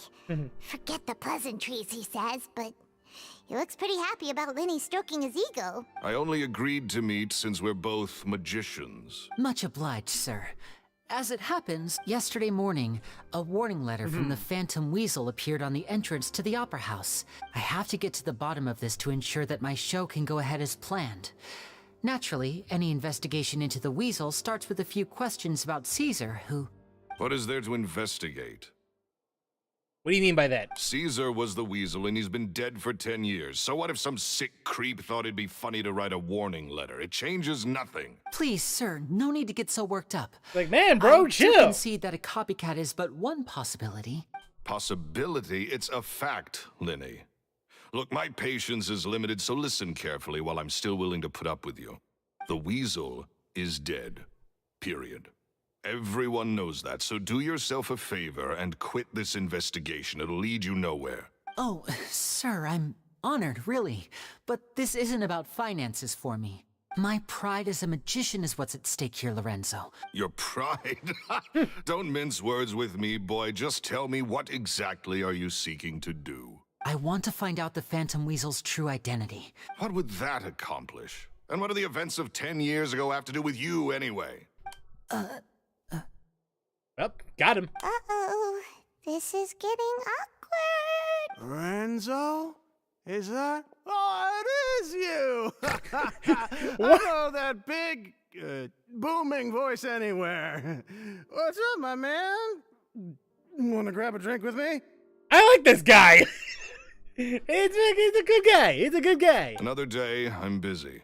Oh, come on. You can't be all business all the time. You know Very what they drunk, say? though. Live fast, die young. You gotta learn how to kick back and relax once in a while. If I wanted your life advice, I'd ask for it. Now get out of my face and go be drunk somewhere else. No! Sorry, my good sir. I don't believe I've had the pleasure. Oh, hey! Edmondo. He and I Hi, are Edmondo. house. We worked together a bunch of times. This is your first time meeting him? Oh, he's always like this. Foul-mouthed and hard-nosed. And he wonders why he can't get a girlfriend, despite being, what, pushing 40, 30, something? Anyway, point is, a lot older than when he first got rejected by the girl he was into. Shut up and get out of my face. Another word out of you and you can forget about doing business with me ever again. Do I make myself clear? He's not denying it. Sorry, I may have had a little too much to drink. Okay, goodbye, Edmondo. I think it's high time I made a move as well. If you really want to investigate this, Linny, be my guest. But if nothing good comes of it, don't say I didn't warn you.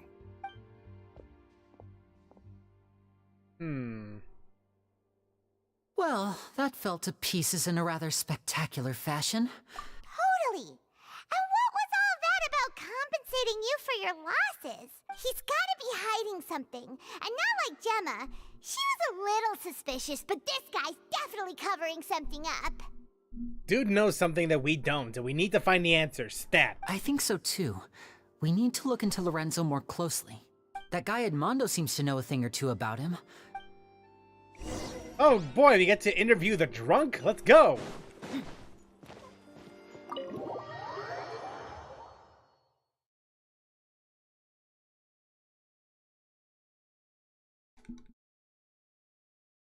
Alright, let's see.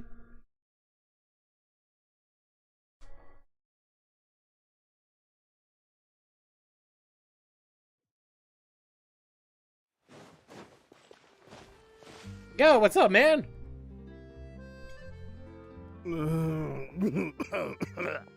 Yep, sounds like he's in no condition to do an interview with. Never mind then. You okay there? Oh, it's you guys. Don't worry about me. I must have had one too many. I said way too much back there, didn't I? Yeah, I nearly talked myself into complete financial ruin. So he was serious about threatening to cut you off? Ugh, Paimon knew he was a bad egg.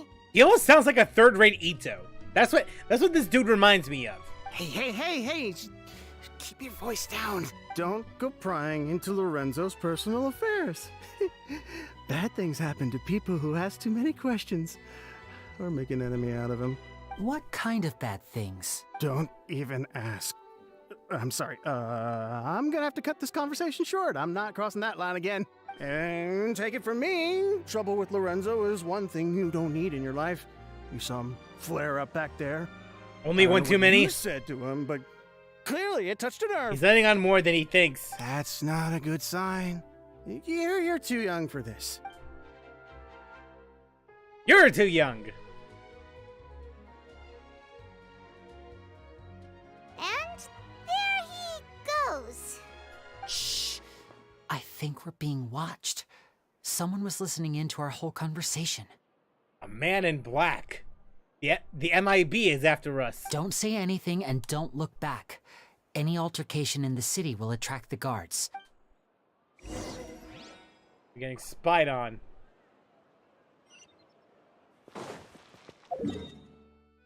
Right, so let's get the hell out of here. Where? This way.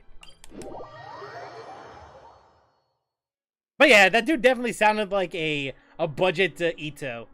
Just based on the way that he talks. Even if it was his drunk self, it definitely does sound like it.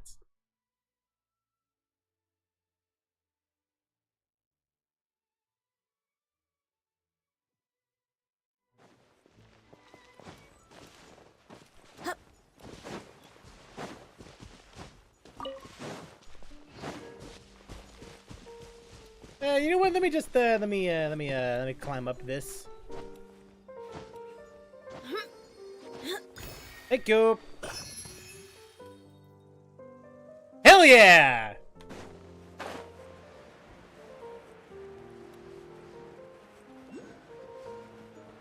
Oh damn it! There's another one.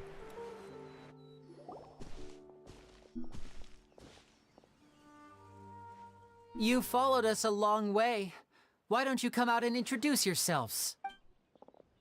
So you're Linny. And where's your sister? Ain't she with you today?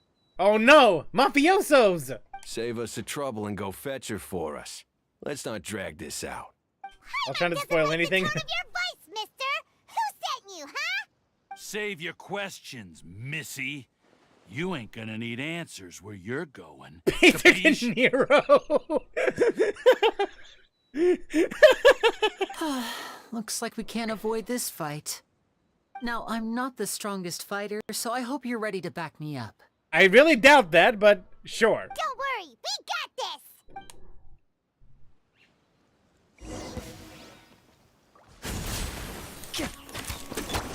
Let's get it on! Ha! Allow me.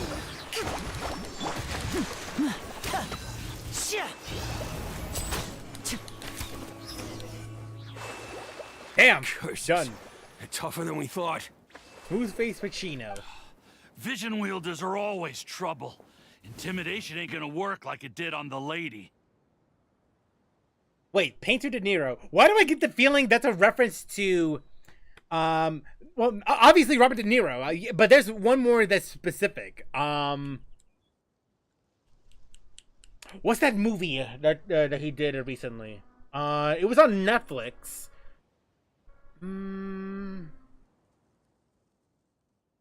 Damn, what was that movie, bro?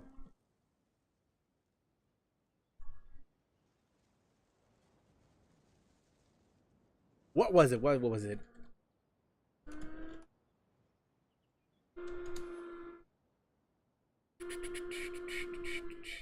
There you go, The Irishman. I'm thinking that it's likely a reference to The Irishman because in that movie he was he plays a character that acts as a painter. Like he paints fences and all that. Don't ask me. Fair enough. That's fair. I'm just thinking out loud here. That's what it is. Like a lot of the times when I do ask myself some questions and all that, it's usually rhetorical. Come on, let's scram. Hey, wise guys! We ain't through with you yet! Oh, they got away! Wise guys. Did you catch what they said just before they left? Sounds like they just wanted to rough us up as a scare tactic.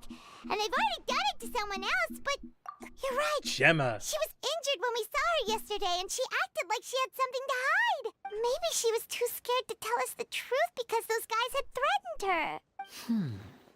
Well, if that's the case, she should be more willing to open up to us once she learns that those thugs won't be bothering her anymore. Let's head back to the cafe and see if we can get any information from her. If. I only watch anime and Ahsoka. Again, that's fair enough.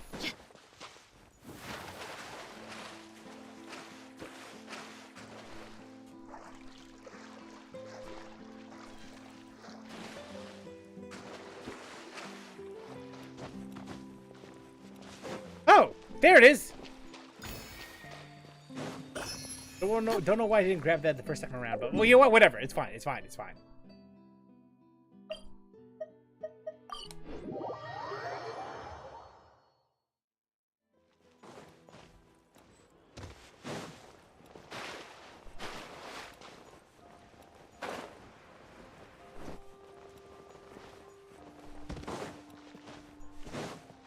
Hey, there's also Lynette.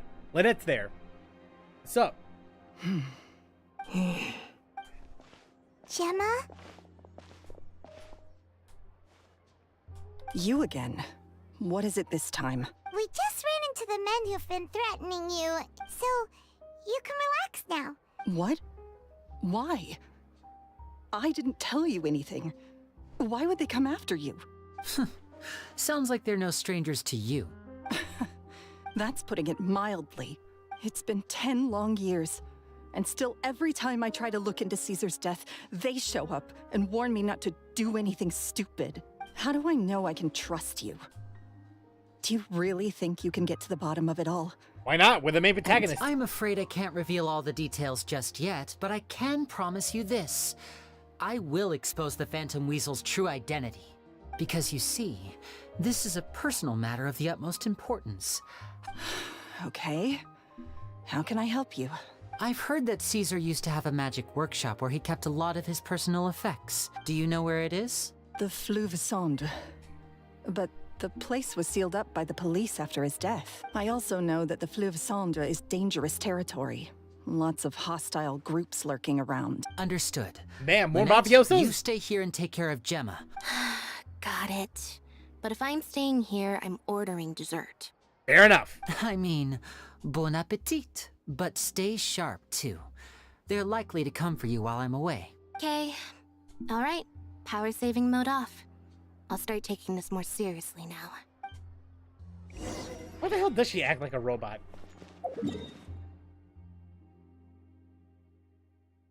I would question more, but something tells me that would be spoilers, and I don't want that to happen. So, yeah, we're just gonna leave it at that for now. Alright, so... Yep, Caesar's workshop, right over here.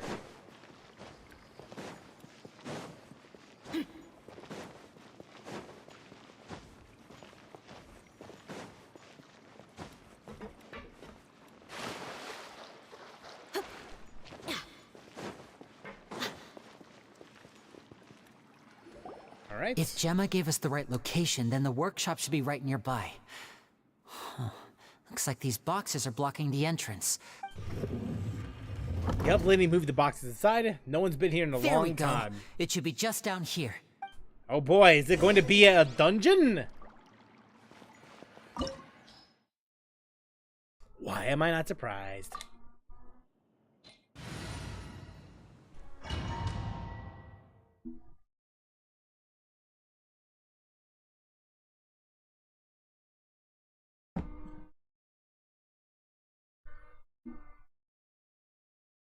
All right.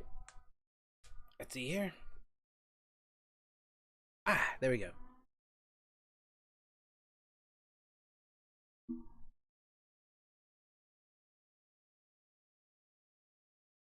Just check something here. Oh, oh.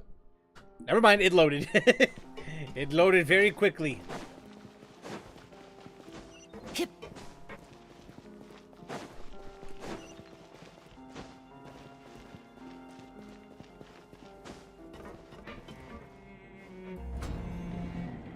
Okay, there we go. So this was Caesar's workshop. Nothing suspicious here, just normal magic props. Let's head in further. Continue deeper within. Balloons and shit. What was that? Oh, is this What was that? gadgets? Guess we must have triggered some sort of device.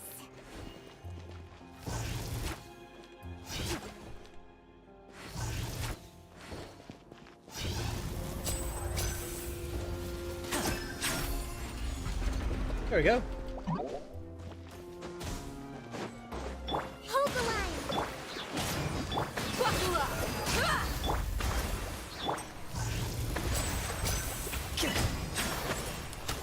Now disappear.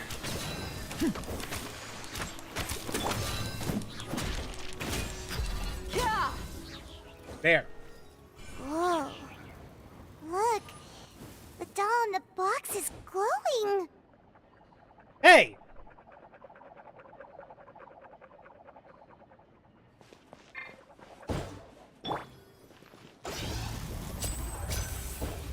There's something written on the card on this doll. Let's take a closer look. Oh, a card? A wish list. I want a bucket of fried chicken that never runs out. I like a new bag. There's no such thing as fried chicken that never runs out, just as there's no such thing as children who never grow up. Also, eating too much fried food is bad for you. Make sure to pair it with something healthy, like salad. Nah, I think I'm good. A little dove, a robot with cool powers. You need your parents' permission to own a pet, and you also need to take good care of it. Bought a fluffy toy dove for you this time. If you're ready to own a pet, I'll make a real dove appear for you next time.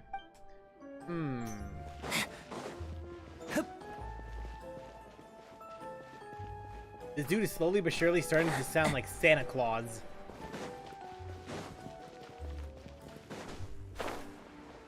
Christmas in September? Bruh.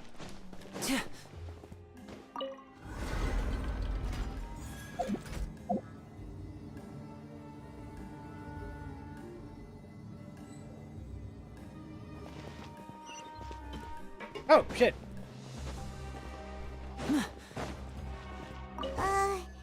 These magic boxes are moving.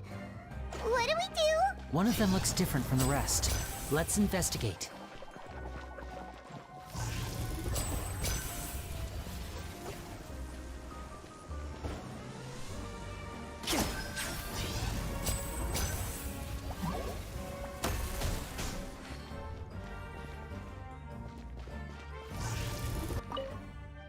I wish my parents would get back together. I wish for good grades in my next exam. I wish my little sisters to have a normal life free of danger. I want you to know that you can always share your troubles with me, children, but some wishes need more than magic to make them come true. They need the power of your hard work. Well, you're not wrong. I wish you the best of luck and hope that all your wishes come true. Aww.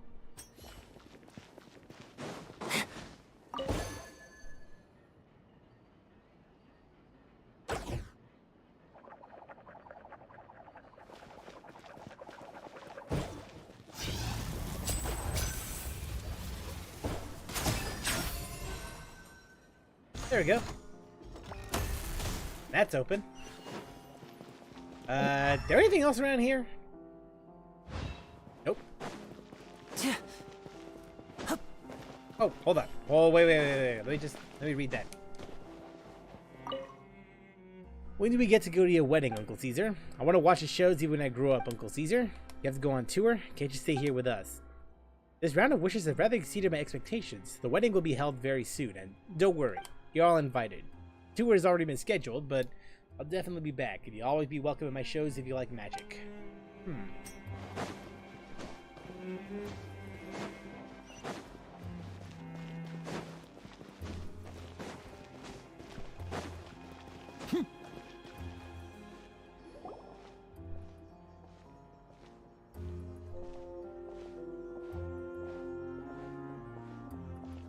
That's weird. Have we reached the end already? There's more to it. There's nothing here. Maybe this was a wasted trip. What you looking at? This place seems a little too ordinary for a magician's workshop. There's a distinct lack of mystery. We've triggered quite a few devices on the way here. I'm starting to wonder whether Caesar built this whole place as one big, elaborate magic contraption. Possibly. If so, then there must be more to this place than meets the eye. Maybe a hidden room somewhere. The only problem is a magician never reveals their secrets except in court. Aha! If I just move this book, then hopefully... And... There it is. Secret passageway! I'm a magician too, and apparently great minds really do think alike. Looks pretty big inside. Let's head in and take a look around. Yeah, but first I want that chest. I want that chest, bro. There we go. Now we can move on. Let's light it up! Rest and rebuild! Ow! Step right up. Look alive! Ha! There we go. Damn, nothing else here? Alright.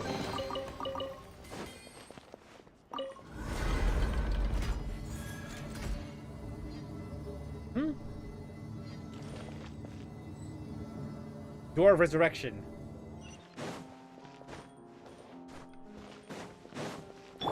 Everybody stand back! Hold the line! Blaze over! No touching! Let's get it on! Here comes the finale. Go get him, cat! Damn, we're done.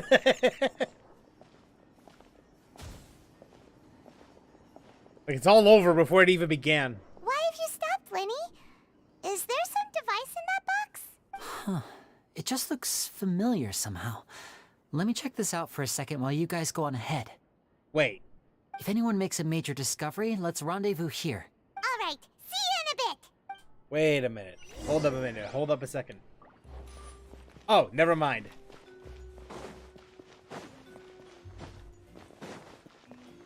I thought it was a familiar box like the one that we saw in the quest, but no, that ended up not being the case. It was just me being a stupid.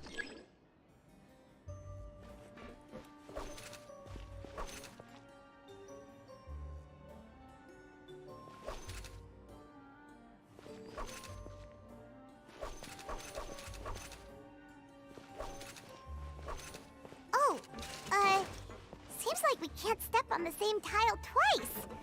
Guess we've got to finish it in one run, huh? I think I have an idea.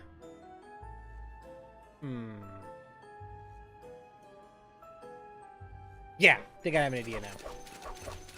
I wasn't so sure of it Bruh! What did I do earlier? I didn't do anything. Never mind. Anyway. Huh? Dude, I didn't do anything different. D is too thick.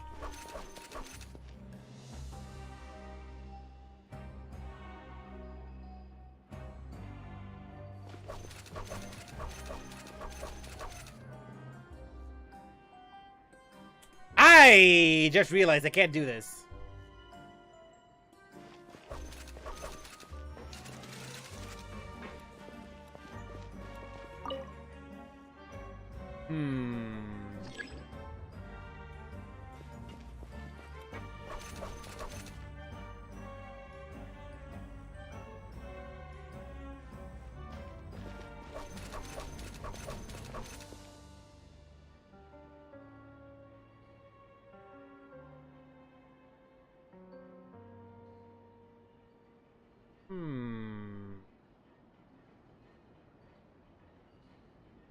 Wait a minute. Okay, I think I have an idea now. I have an idea. Okay, but if I am gonna do this, I'll have to go this way.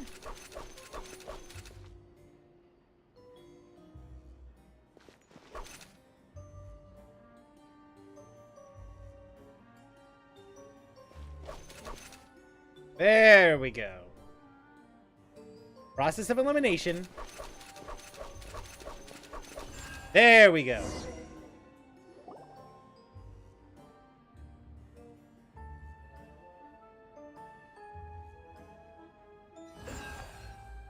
Like a hat!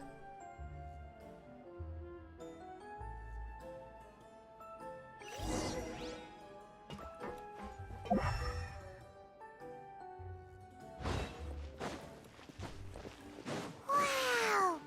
There's a hidden room here! Let's see! Oh, this bookcase is full of Caesar's own notes! He wrote a lot about the principles of magic. Whew. Much too advanced for Paimon. Yeah, she rather read Clifford. Hey, look! Is Clifford that the Big Caesar's Red diary Dog. on the table? This book's thick as a brick! Let's take a peek inside it, shall we? Thick! Just end it right there. This book's thick! About the wish lists. At one of my shows a few days ago, a child asked me how I pulled candy out of my hat. As a joke, I told the kid that the hat has a built-in wish-granting machine. Next thing I know, today a whole bunch of kids were pestering me to pull all sorts of things out of the hat. Can you give me a will to live? So I told them another white lie. The machine needs time to power up, but in the meantime, you can write your wishes down.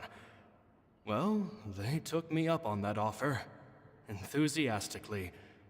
As I write this, I've only just got back from running around all over town, buying the things they wanted. I wound up saving very little this month, but that's not a major issue. I now have a bigger problem. How am I going to hide all these things inside my hat? You figured that out, Mr. Magician. Alright, about the children studying magic. 2 children came to talk to me after today's show. I don't know why they were out on their own. They looked much too young to be unsupervised. I do hope they got home safely. Anyway, we can all hope for that. They said that they wanted me to teach them how to do magic. It's not uncommon for children to ask this, of course, but I've never seen any of them as serious about it as these 2. I told them that learning magic is very hard work, but that didn't faze them at all. It's like they already knew. They seemed so committed. I couldn't turn them down. Alright, Lorenzo's issues. It seems like something's bothering Lorenzo lately, but he won't open up to me about it.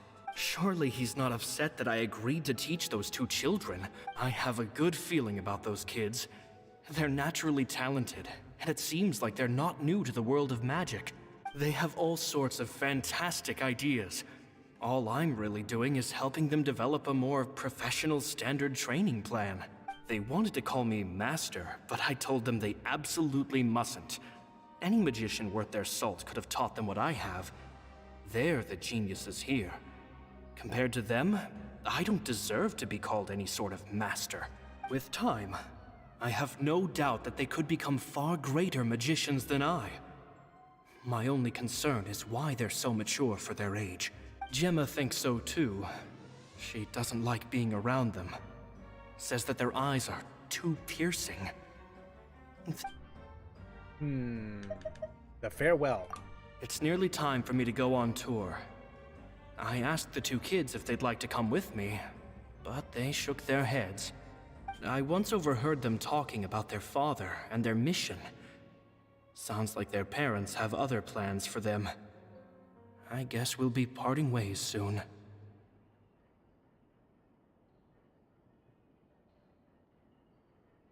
Winnie and Lynette? Is that who he's referring to? It's only been 10 days since I first met them, but I think that I've gotten a feel for their personalities now. They're very tough, but also very cautious, and they trust no one but each other. This, I fear, is not a good habit to have. they hide things from me too. For example, when I asked them where they live and why they wanted to learn magic, they lied. That's the thing about children. Whenever they're trying to cover something up, it always shows somehow. I can sense that their lives have been hard, possibly even dangerous too. They're not like other children. It's a shame that I can't do more to help them. After thinking things over, I decided to tell them a bit about how I see the world. It's full of lies and falsehoods, and that is why we must find our own truth. P.S. I hope they won't find my nagging annoying. Children are so opinionated nowadays.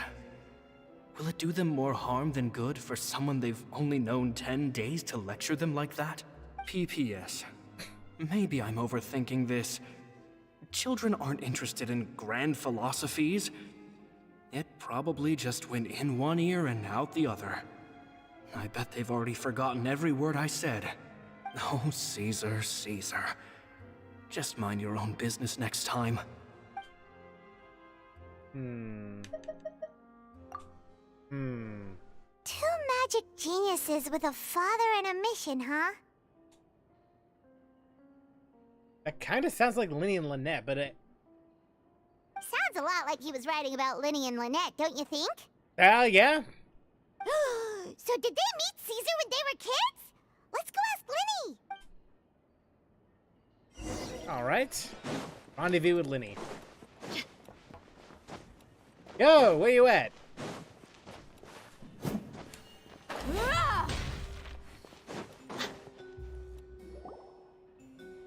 Linny?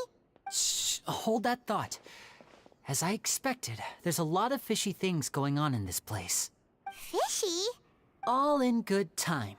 Before we go over our new leads, I want to tell you how a high-altitude escape is performed. First, the magician slots themselves into a magic box in full view of the audience. The box is then suspended high in the air, and a short while later, the base automatically opens. At this point, a dummy will fall out of the box, but it looks real enough to grab the audience's attention, and they start wailing and screaming. Meanwhile, the real magician, who has by now blended into the crowd, waits for a good moment to make their appearance and put on a hysterical performance. Oh no! Is that me? Did I just fall to my death? Very vivid description. Paimon can really picture it. And then what? The audience's gaze then turns to the magician, and by the time they realize what's happened, the dummy has vanished, as if everything that just happened was some sort of shared illusion. Of course, that's just how I think the process should work, theoretically speaking. Theoretically. The inventor of this trick never performed it successfully. When the box opened, Caesar was the one who fell out, and not the dummy. He fell right to the ground from the highest point of the opera house. No one could hope to survive that fall. Not without a vision, at least. And no one else has ever attempted this trick since.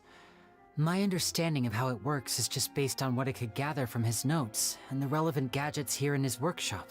So Caesar's famous high-altitude escape has never been done, huh? Paimon was about to say how cool it would have been to see it in person, but if it's that dangerous, it's probably for the best that no one else tries to do it. Wait a second. So if a dummy's supposed to drop out of the box, then where does the real magician go? Glad you asked. That brings us to the secret of said box. This box right here is the one that Caesar constructed himself to use in the performance, and it's not as simple as it looks. Once the magician's inside and the box is lifted up into the air, the audience's view of the box is fixed at a certain angle. From where they're standing, they have a clear view of the front, sides, and bottom, but the back and the top are now no longer visible. At this point, the magician presses a button inside the box, opening a secret door out of view. He then escapes through this trap door onto the opera house roof, waits for the dummy to fall and distract the audience, and quietly returns to ground level. That's way simpler than Paimon imagined. Even Paimon could probably do it. Yeah, that's what I'm talking about. They definitely screwed up on the translation. Well, there's a little more. There's the falling dummy, the miraculous reappearance, the pompous performing. Maybe the magician would even have themselves tied up before it begins to strengthen the impression that there's no escape. Many days and nights of careful research and painstaking practice would have gone into this, all culminating in a performance just a few minutes long. Caesar was a highly accomplished magician. But unfortunately, even he didn't manage to pull it off. So, how did it go so wrong? I can make a pretty good guess. I looked into the case files. The magic box Caesar was using at the time of his death had the secret button I mentioned positioned on the right-hand side. And sure enough, he always used his right hand as his dominant hand in public. Okay. But here's the strange thing. Most of the devices in this workshop have the mechanism on the left-hand side, including this box right here, which leads me to believe that Caesar was in fact left-handed. Why would Caesar pretend to be right-handed? Because a magician can't afford to have their most basic habits stand out too much. People naturally focus their attention on the most important details of the task or situation at hand. But a magician needs to be able to redirect an audience's attention at will. The essence of magic is getting people to believe a lie. If even the truth raises eyebrows, the falsehoods become all the more difficult to mask. And so, Caesar trained himself to use his right hand to align with his audience's expectations. Great magic always requires sacrifices. But in his most stressful and nerve-wracking moments, and when no one was watching, reflex would kick in and he'd use his left hand. That's why he set his gadgets with the mechanism on his left. Maybe someone exploited the fact against him? Exactly. I think that's likely what happened. So wait, so he's suggesting that it's been tampered with. Caesar would have been under a lot of time pressure during the escape. He'd have had mere seconds to open the hidden compartment, retrieve the dummy, then open the secret door and make a swift escape. But I'm sure he was confident. He would have rehearsed countless times to the point where it was second nature. He'd barely need to think about what he was doing, so he opened the compartment, took out the dummy, checked everything was in order, and then went to leave. With his left hand, he reached for the button, and suddenly, his heart skipped a beat. It wasn't there. Much like when you reach for your keys but find your pocket empty, his mind needed a moment to process what was going on. That felt too real, bro. Instinctively, his left hand would keep feeling around for the missing button, maybe for another second or two, until the bottom of the box gave way. With the stakes being as high as they were, just a 2-second delay cost him everything. The authorities would find nothing suspicious and conclude that his death was due to his own error. When in reality, someone switched the boxes, and they did it to murder him. But how would they be able to make the switch without being noticed? It would have to have been someone who knew that he was left-handed, and who could move his props around without arousing suspicion. Someone who was always by his side. A rich dude. Isn't that right, Lorenzo? There it is. You just couldn't let sleeping dogs lie, could you? There's not a lot of people who'd go to all this trouble for some magician who died 10 years ago. I didn't want to have to do this, you know, but I gave you your chance. I hoped you'd do what's good for you and back off like the lady, but you disappoint me. Well, here's your first mistake. We're fighters. You mean Gemma? So you are the one who's been threatening her. Yes, although however stubborn she might be, she was never much of a liability. But you people, you never even knew him, but for some reason you just wouldn't drop it. Which is why you can't leave this place alive. Take them out, and make it quick. Do your worst! Alright then. Time to kick some ass. Born of ice and frost. Huh? Rest and revamp. Ha! Let's light it up.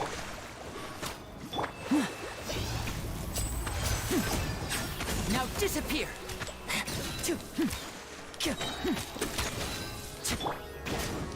I'm going in. No touching. This is long overdue.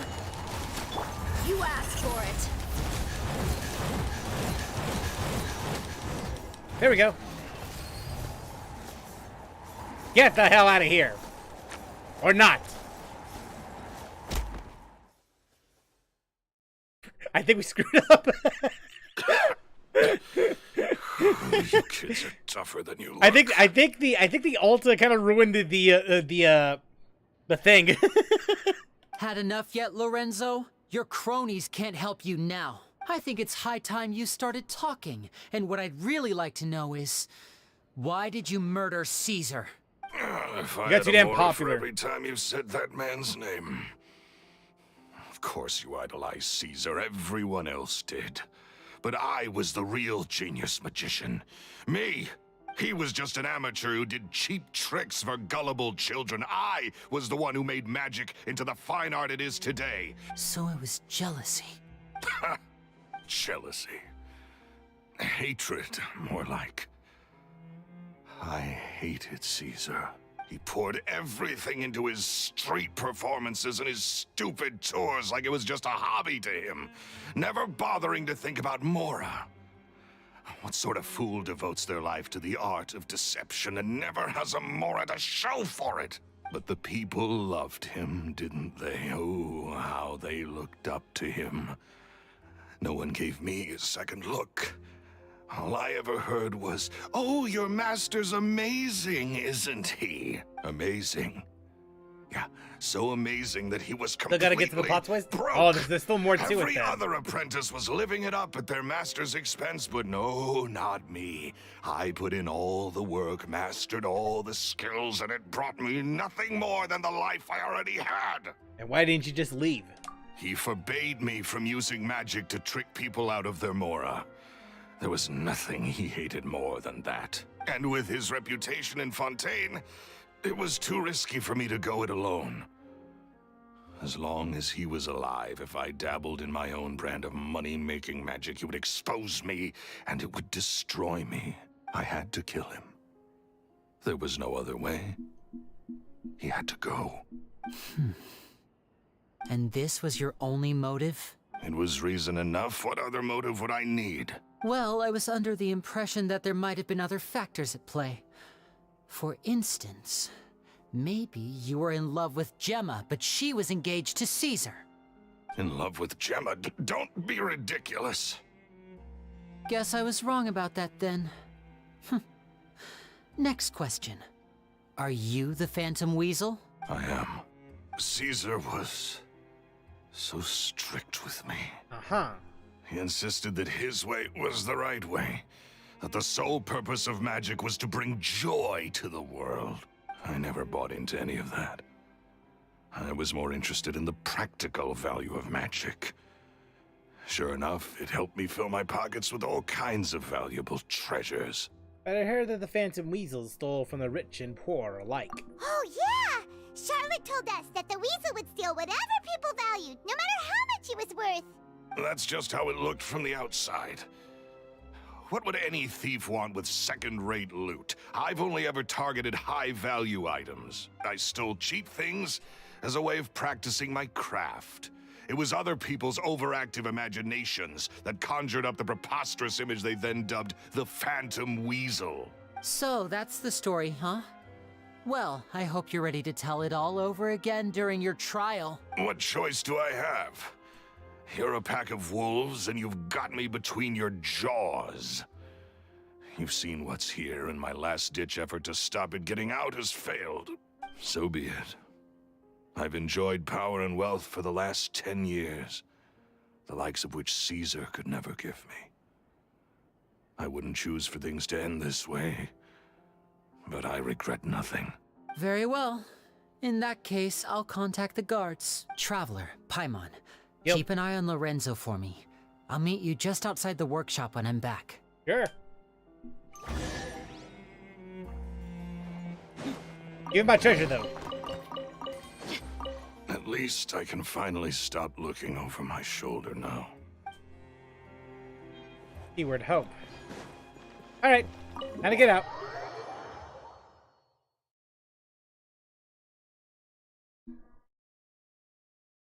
Watch, Caesar's still alive somehow. Like, there's one more trick up his sleeve.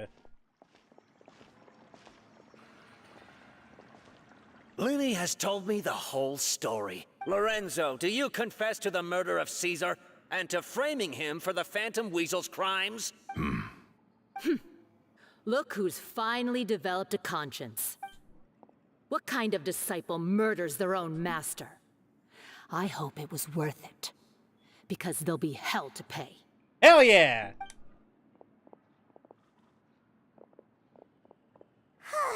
Looks like it's all over.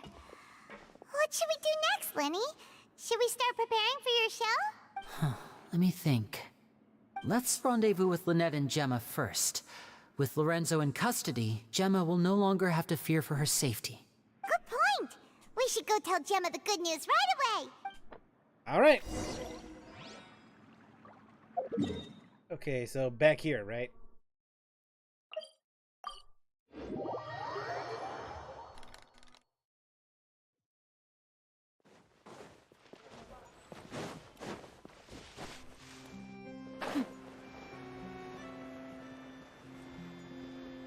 It's been 24 hours in game. Oh, we hope you finish your dessert. Ah, you're back. You were so quick. I've only just finished my third dessert. It's been 24 hours. Your third? Lynette, come on. We've talked about this. Everything in moderation. You're not going to have any room left for dinner now. It's fine. I'll shift to exercise mode and jog off the excess sugar. That's besides the point. Well, it's done now. But try to eat a more balanced diet in the future. Point taken. Okay, there it is. There it is. Did everything go okay? Of course. Lorenzo was no match for us. The guards are taking him into custody as we speak. Gosh, that's amazing. I had my suspicions about Lorenzo, but I... Aw, even the NPCs got tears. It's okay. We understand. He did threaten you, but you don't need to be scared anymore. Everything's gonna be okay. Sorry. Sorry. My emotions are all over the place right now. I always wanted to report Lorenzo. He took all of Caesar's property, which I found suspicious, but I had people watching me all the time, so I couldn't risk looking into it. I was so afraid. I was scared he'd do something terrible to me, and then no one would be left to visit Caesar's grave. So I never had the courage to speak out. Thank you all. Truly. Thank you so much. At Lenny's suggestion, everyone goes to the cemetery to announce Lorenzo's arrest and hold a memorial for Caesar. Thank you all for clearing Caesar's name. You're welcome. I never would have guessed that Lorenzo was the real Phantom Weasel. And to think that lowlife's been living life to the fullest all this time, while Caesar's name was getting dragged through the mud. It's a travesty. At least his soul can finally rest in peace now, thanks to your efforts. If only I'd realized before it was too late. Don't blame yourself, Gemma. This isn't your fault. Yeah, you still have the rest of your life to live. Caesar wouldn't want to see you spending it feeling guilty. Cheer up, Gemma. My brother's doing a magic show at the Opera House tomorrow evening. Would you like to come along? It might raise your spirits. This show will be a special one. We're holding it in Caesar's honor. In Caesar's honor? Really? Sure, why not? Thank you. I'll be there. Great. We'll see you tomorrow evening. Traveler, Paimon, don't be late. Don't worry, we'll be there. No way are we gonna miss out on a free magic show. I mean, free is free, right? Wait, Paimon feels like we're forgetting something. Nah. Oh yeah, Caesar's diary! We never found out if the two kids Caesar taught magic to were Linny and Lynette or not. Linny changed the topic back in the workshop, so we didn't get a chance to bring it up. Oh well. Guess we'll just have to ask Linny tomorrow evening.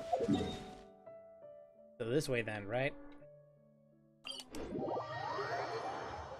Actually, how much do I have right now? Like, how many of those sigils do I...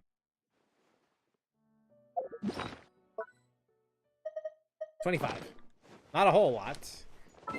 Wait until the next evening, okay?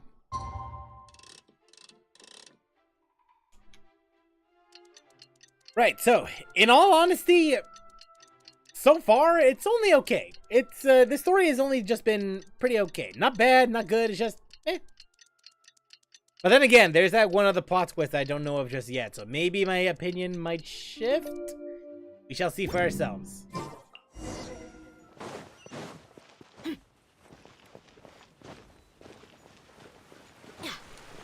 Damn, someone from Inazuma came all the way here?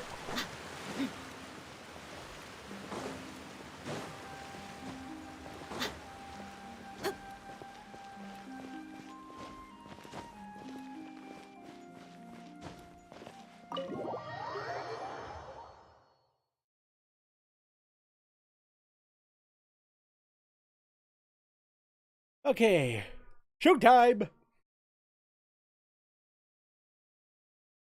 I wonder if it's gonna be the magic trick that we just saw, well, that was described to us earlier.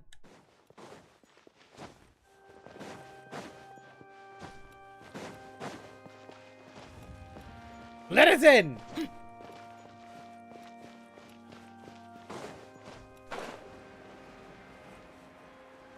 Damn, barely anyone here. What's up?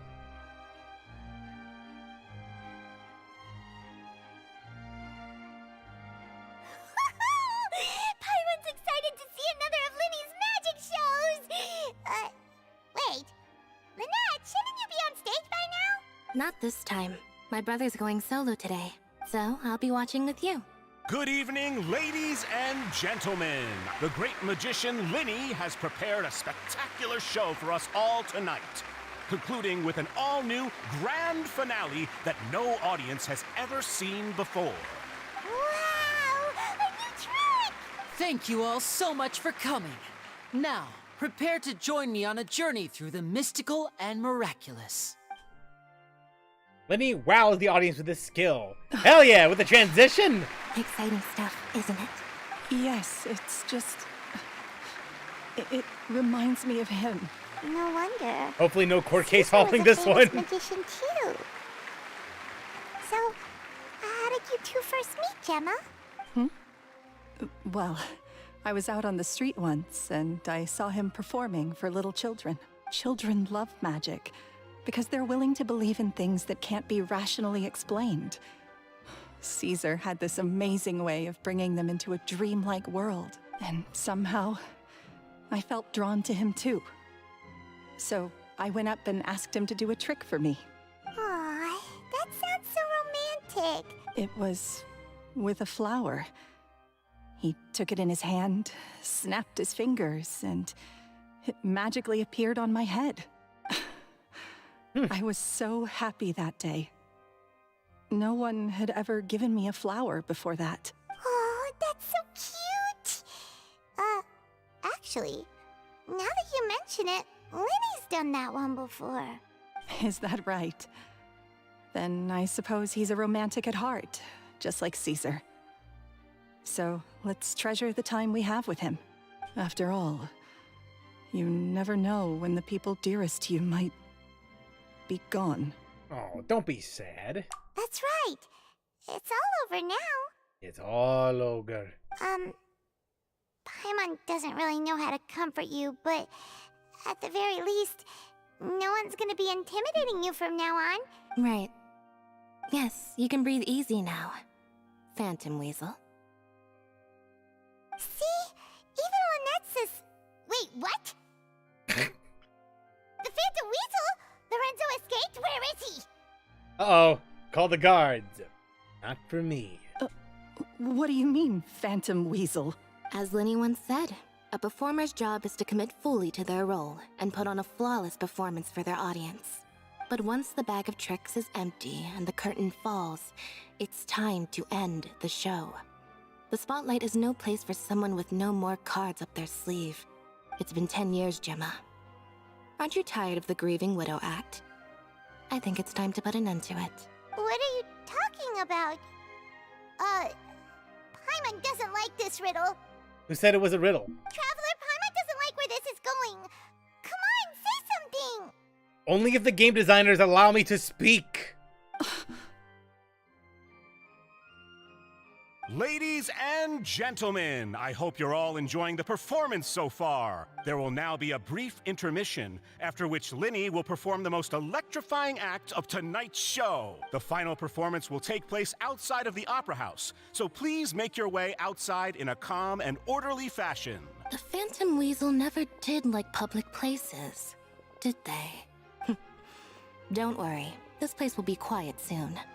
Let's talk somewhere else for now. That's quite the accusation. Ask about the truth.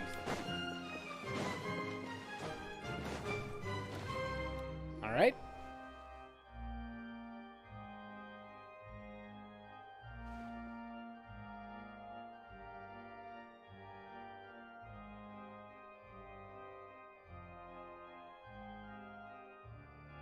Dear me, this is awkward, isn't it? And unfortunately, I'm all out of gadgets, so I'm afraid I can't do any tricks to liven up the mood. This is a big mistake for a magician to make, but thankfully, I do have a backup plan.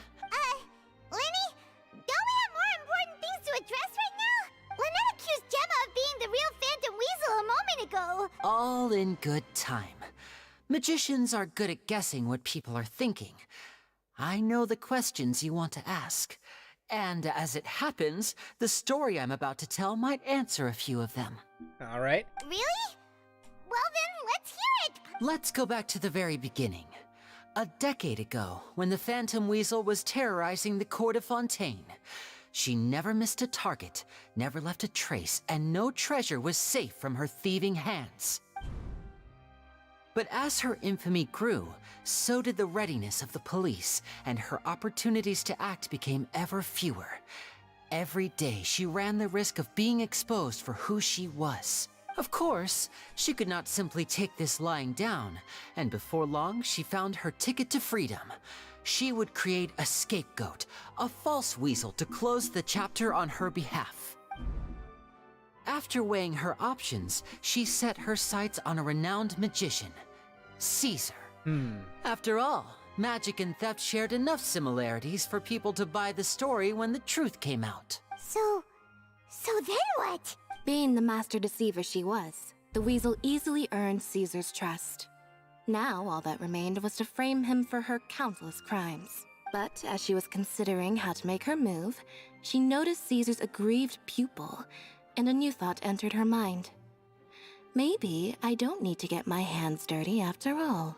At her encouragement, Lorenzo tampered with Caesar's magic box, causing him to fall to his death. Afterwards, Lorenzo seized his master's property, and the weasel set about tarnishing Caesar's reputation. Two co-conspirators committed the perfect crime. Huh. I've got to hand it to you. You're both exceptional storytellers. It's enough to make even me wonder whether there was really another mastermind behind all this, pulling the strings. But I just have one question. You seem to think that I am the villain in this tale. What's brought this on, Linny? Is it something that Lorenzo said?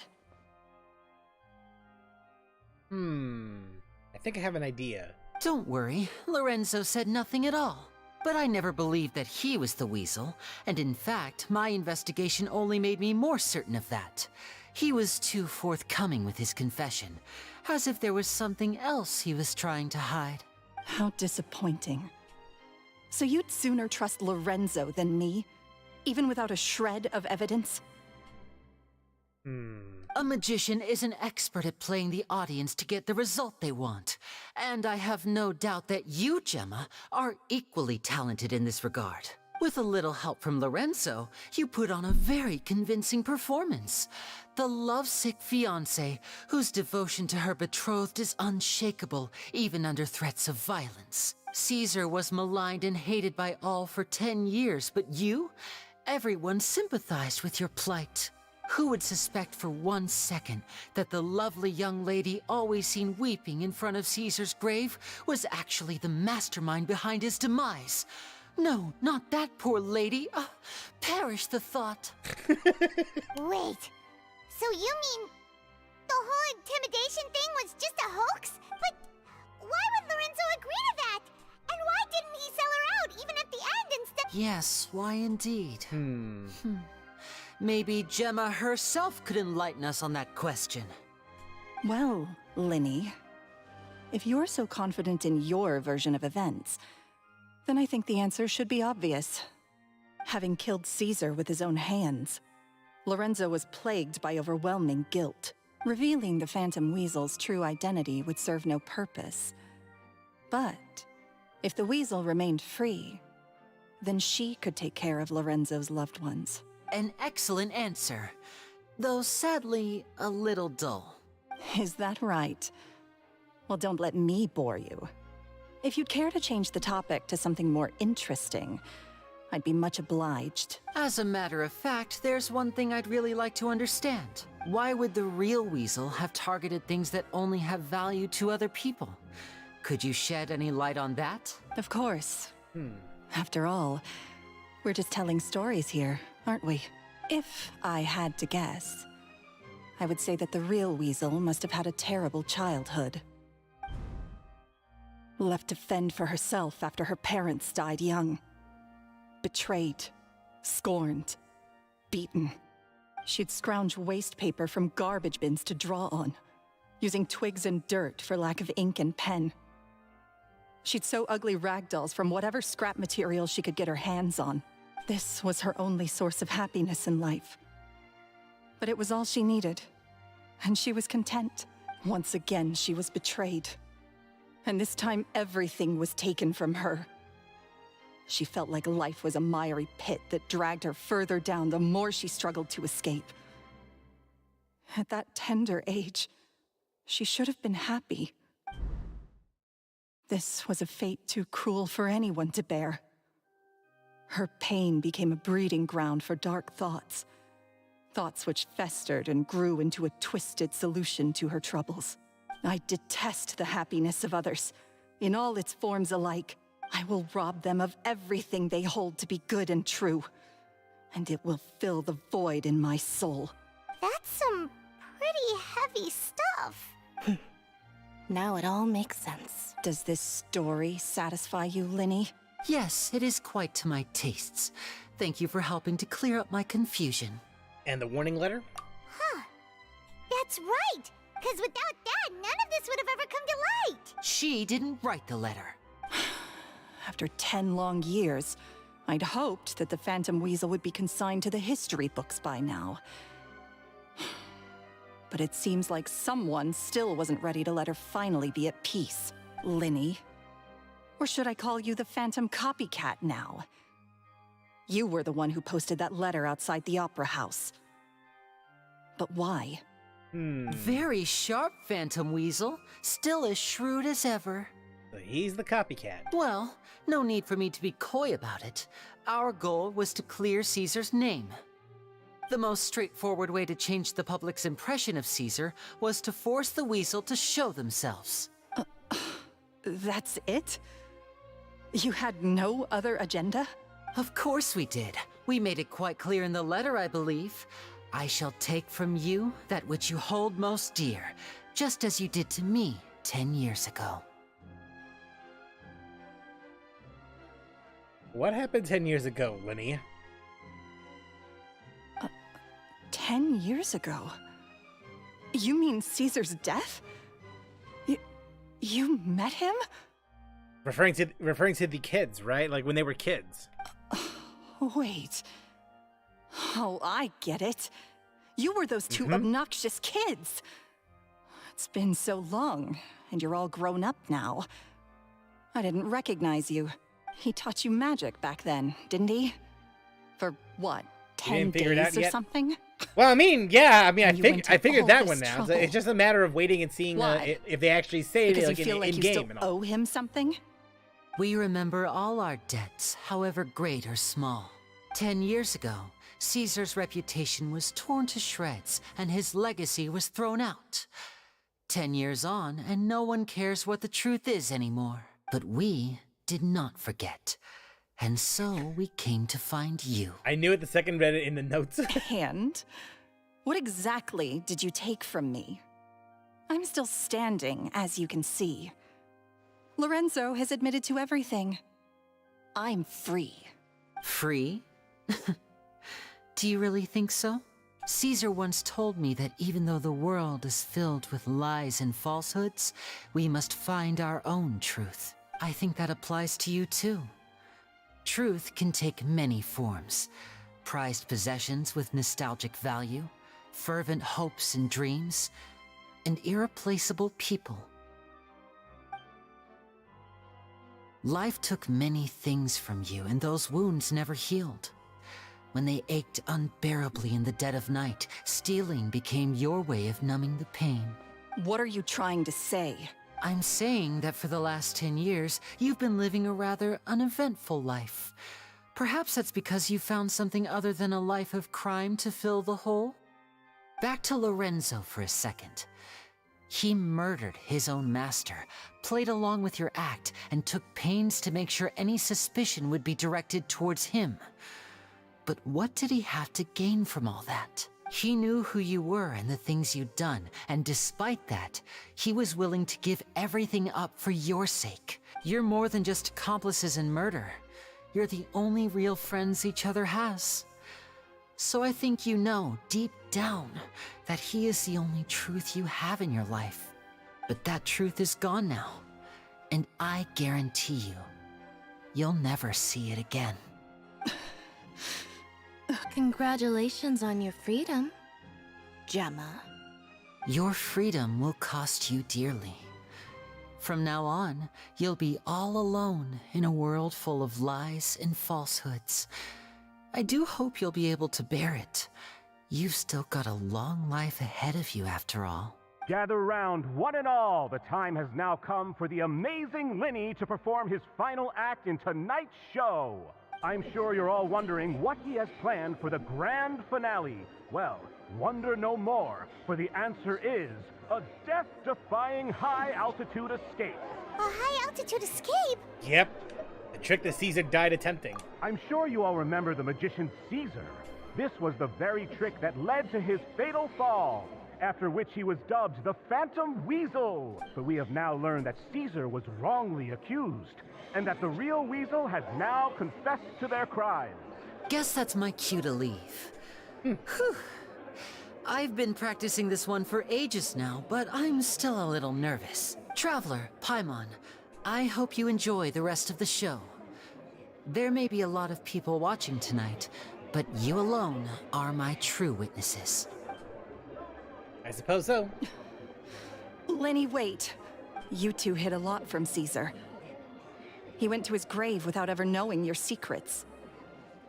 So what about now? You don't have to tell lies to end up isolated and alone. One day, you'll end up exactly where I am today. You're wrong. I'm nothing like you. So, what do we, Like Linny said, when you're ready, let's head outside and watch the show. But what about Gemma? She'll figure out what's best for her soon enough. Oh, and if you'd like to see Linny after the show, you know where he'll be. All right. Well, let's go and watch Lenny's finale then. Sure thing. We shall go. F you, Gemma. What is my truth? Sometimes I think I'm like a gambling addict. All I care about is winning. And it doesn't matter what's at stake. Genshin players, probably. By the time I come to my senses, I'm left with nothing. Oh, if I had my time again. Again, Genshin players be like. Magicians are not like thieves. Thieves only tear things apart. But good-hearted magicians, they put things back together.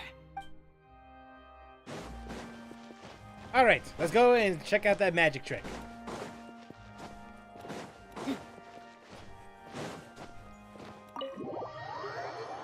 Sacrifice for free and a guarantee for C1 Yelan. Like, you got him, but at what cost? Alright, cutscene time! and Charlotte is just right there.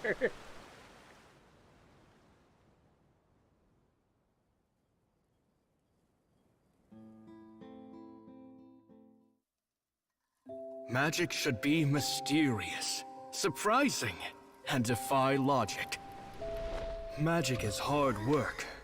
Every single movement has to be practiced thousands of times. It's alright. We're used to that. Oh, so she's always been a cat. Kind of. We're sorry. You've taught us so much, but we can't tell you the whole truth. It's okay. Do you still remember what I told you? This world is full of lies and falsehoods. I only hope that one day, you can find your own truth. What about you? Have you found your truth? Magic is my truth. I want to perform a magic trick so great that people will always think of me when Young they Lenny talk sounds about familiar? it. Really? For a magician, what greater honor could there be? Look! Behold! Lenny is sealed inside the box. Will he manage to escape? 10 years ago, Caesar attempted this very trick, and it was at this precise moment that...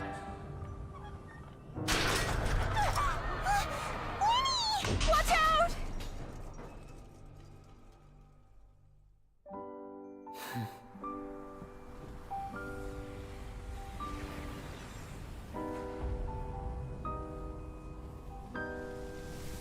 Mysterious. Surprising. And logic-defying. Damn, the animation goes hard! Isn't that right? This honor belongs to you, Caesar.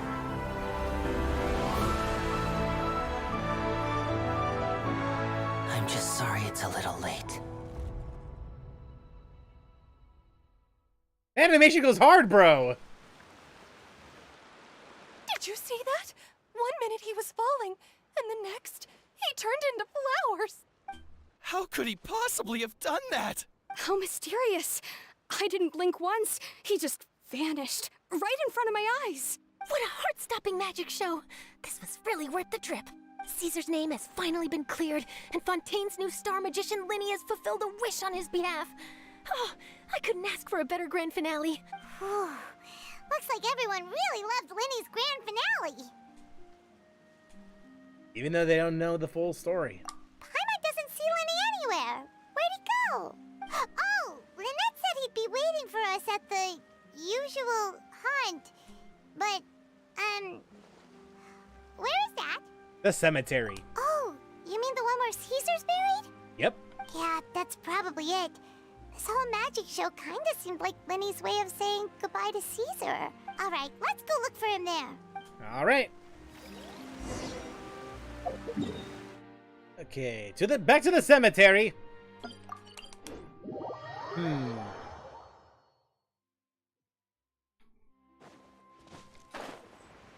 I mean, I will say this. It's like, it's nice. It's quite nice, but like, it's only okay, I guess.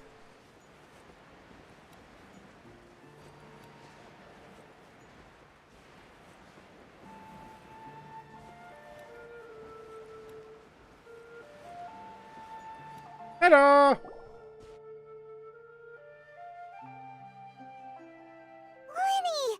There you are. Are you alright?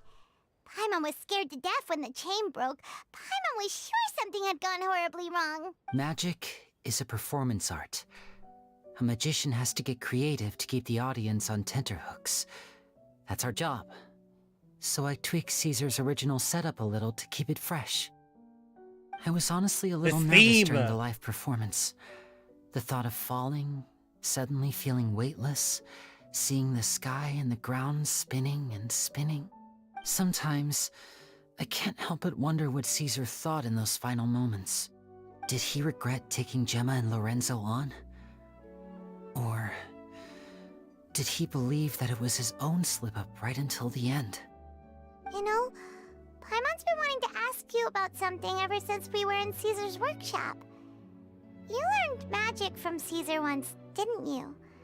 When was that? After I joined the House of the Hearth. To be honest, Lynette and I had an agenda when we approached him. Something about father and mission, right? How much more? There's gotta be more to it. I told you about my past before, remember? As a young boy, I survived by secretly learning magic from street performers. But I quickly realized that observation alone could only get me so far.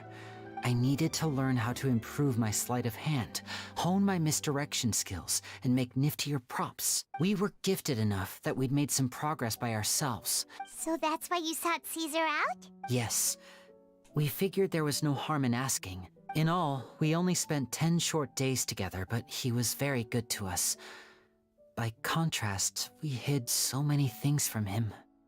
For instance, when he asked why I wanted to learn magic, I answered, "It's my passion."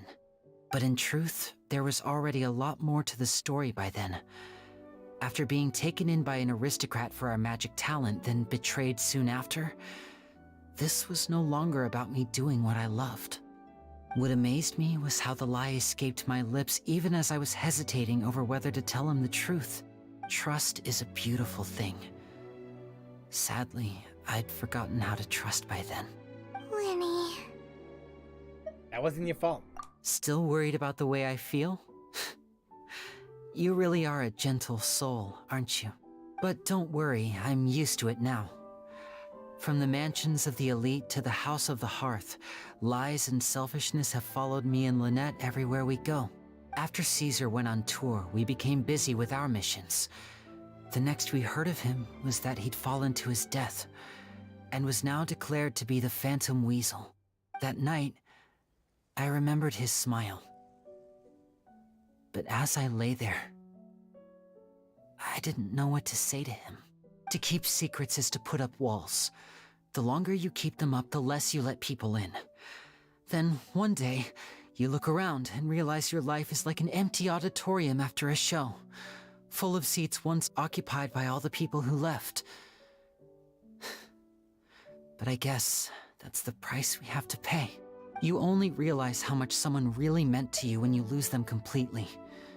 That's why I was so confident this would hurt Gemma. Because I felt it for myself.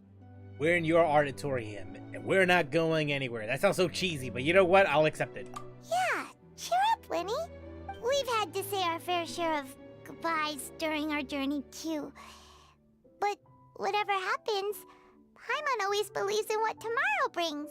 Delicious food, fun toys, and the traveler by my side.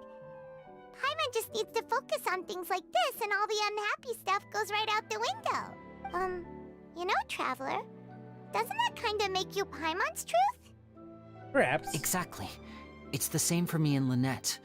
We are the truest thing each other has in the world, and nothing can replace that. Life has taken plenty from us, like it did from Gemma. But at least it left us with each other. That's what gave us the strength to get through the darkest days. That's why the darkness never consumed me, and why it never will. Sounds like a Kingdom Hearts Maybe thing. we live in the shadows too, but we remember every precious ray of light that shines through. All right, time to lighten this conversation up a little. It was amazing! Paimon just wishes we hadn't been so distracted with the Gemma situation. We spent most of our time in the Opera House just talking and pretty much missed the entire first half of the show. Lenny, could you do just one more trick for us? Whoa, that's a bit of a tall order, I'm afraid. The show's just finished, so my sleeves are decidedly card-free right now. Aw, come on! Surely you can think of something. The Lenny Paimon knows can do anything if he puts his mind to it. Oh, all right then. I'll give it a go, but only because it's you.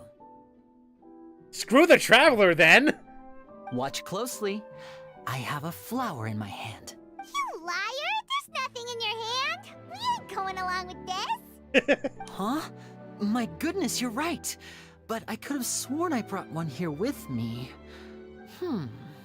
Okay, try this. Count down with me. 3, 2, 1. 3, 2, 1! Now, have another look around. Maybe the flowers appeared somewhere else. Really? Let's see. Hey! Wow, there it is! Oh, this is a different flower from the last time, right? This one's called, oh yeah, a rainbow rose. But more importantly, Paimon has to know how the trick is done. Please, Linny, pretty please! Well, if you want to learn magic, you'll have to start by addressing me as teacher. Ugh. Fine. Please, teacher, please! Since you asked so nicely, I'll share one little tip with you. Namely, the student of magic cannot solely rely on others being prepared to reveal their secrets. You have to observe, think, and find the answers for yourself. As in, get out of here. Like, this ain't a peep show. Is that it? Look at the time. We shouldn't linger here too long. Thanks again for coming to see my show. I bid you both good night. Damn. I look forward to seeing you again. All right, later, man. All right, fine. See ya. Shall we head back down too? Sure. Oh, Paimon can't wait to read the Steambird tomorrow. Paimon bets Linny and Caesar will be plastered all over it. Let's head to the Steambird's offices tomorrow morning and see what we can find out. Damn, it's still going, bro. Wait till next morning, 8 to 12. How much? I mean, I really can't complain all that much, but still.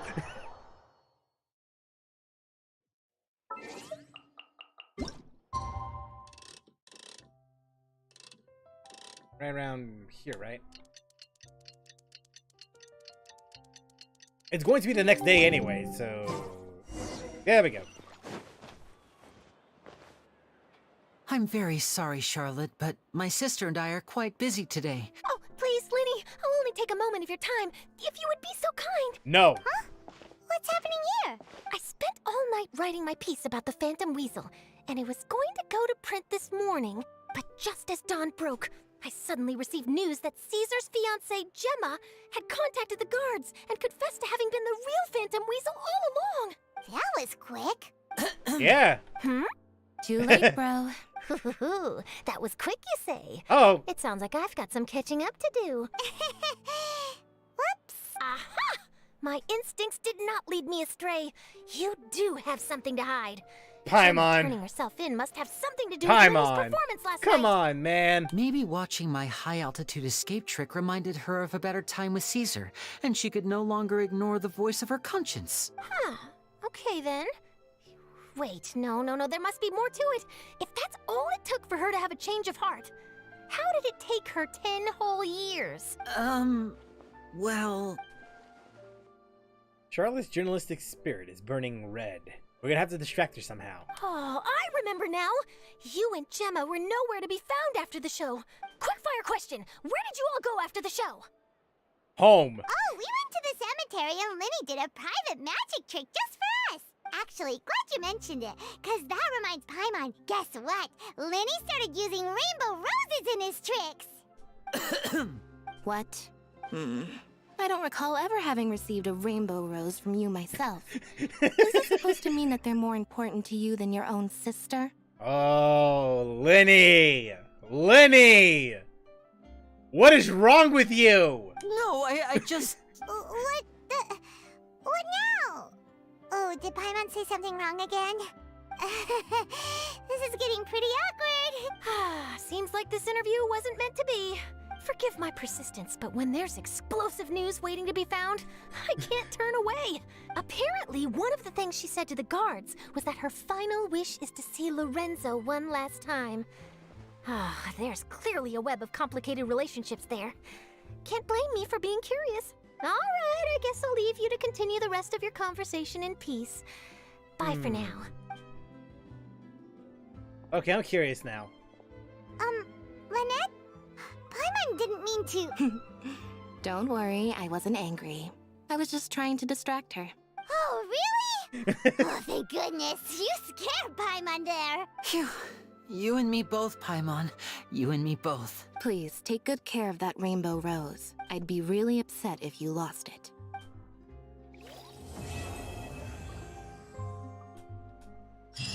Okay, there has to be a point behind that. There has to be, right?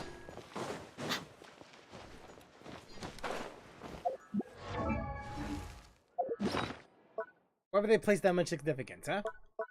And considering it's a rainbow rose, I do believe this is a collectible. petal. There it is.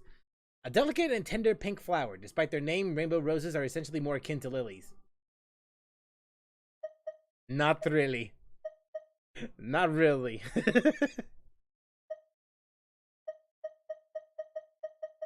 Its only significance is that it's pink. Oh, unless. Oh, arrangement of Luminous bells. A flower accessory given away by Lenny at his magic shows. It's an arrangement of luminous bells which symbolize parting and rainbow roses that represents passion. Parting and passion are two separate perspectives sharing the same nature. What really matters is the present that we are living in. Lenny. Lenny!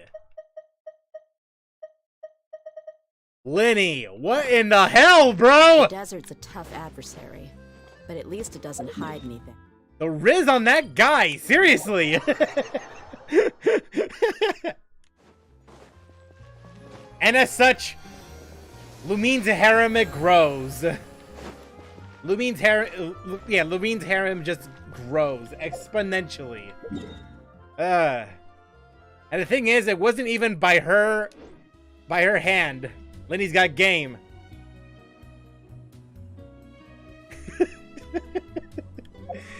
The sneaky son of a bitch. The sneaky bitch. Alright. So here's the thing. I don't really mind the story all that much. It's only fine. I guess I only feel this way because I didn't, after coming off of other stories like other chapters, I should say, like Yoimiya's, it's only all right. I mean, I think that there's a pretty good structure in the story. Like, I mean, there's a reason why I only say it's only all right and not bad or underwhelming or anything like that.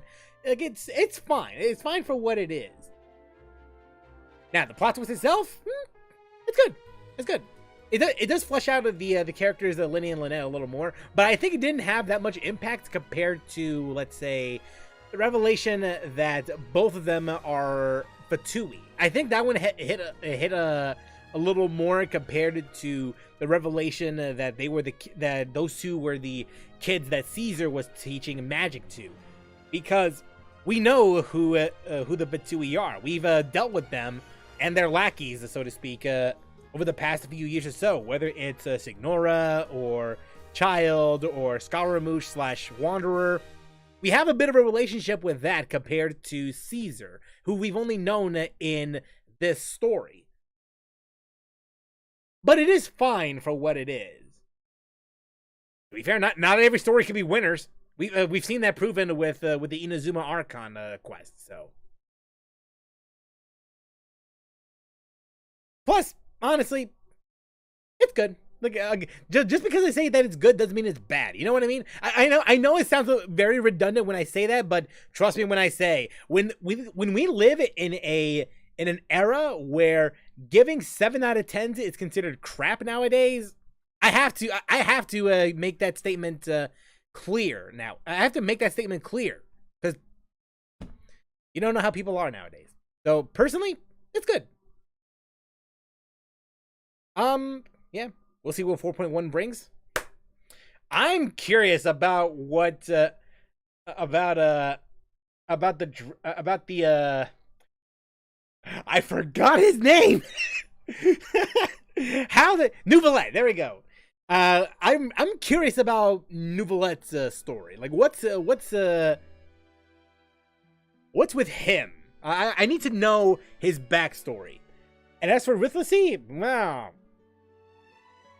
It's just Sampo 2.0, but I'd argue that he looks better designed compared to Sampo.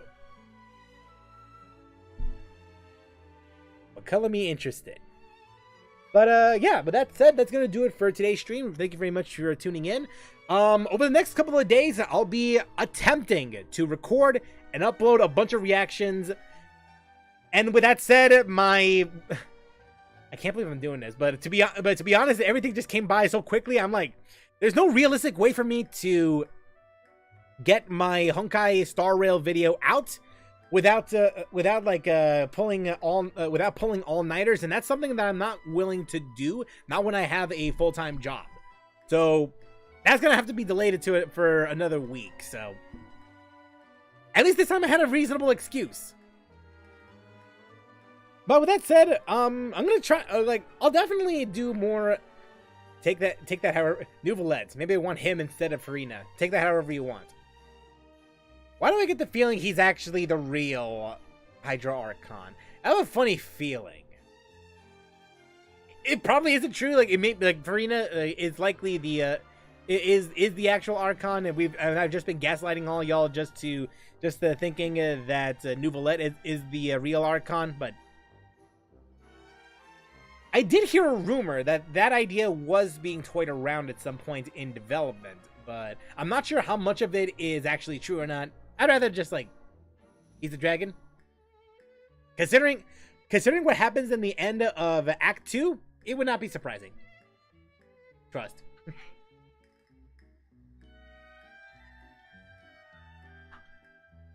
I literally did not ask you this, Siri. What the hell?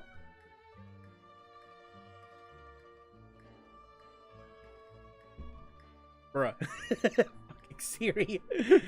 Anyway. Yeah, so this coming weekend, on my Sunday, there's a high likelihood that we will actually finish Halo Infinite. There's a high likelihood. Get Samsung? Nah, I'm good. I get why. My dad has a Samsung, but nah, I'm good. So yeah, anyway, there's a high chance that we'll likely finish that we'll be able to finish Halo Infinite at some point during that stream.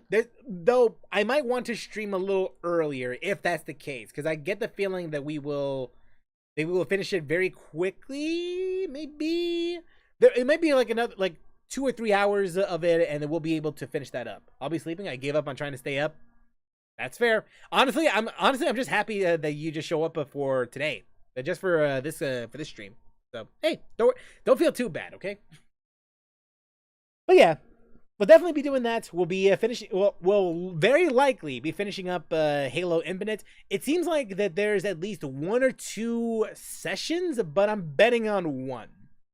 There's a high chance I'll likely stream a little earlier than usual. So, but I don't want to make any. I don't want to make any promises yet. Okay. So with that said, thank you very much for tuning in. Really appreciate you coming on down, hanging out, and all that jazz. And hope to see you this coming Sunday when we play some Halo Infinite. But between then, pray for my sanity. Yeah. So thank you for tuning in, and till then, take care.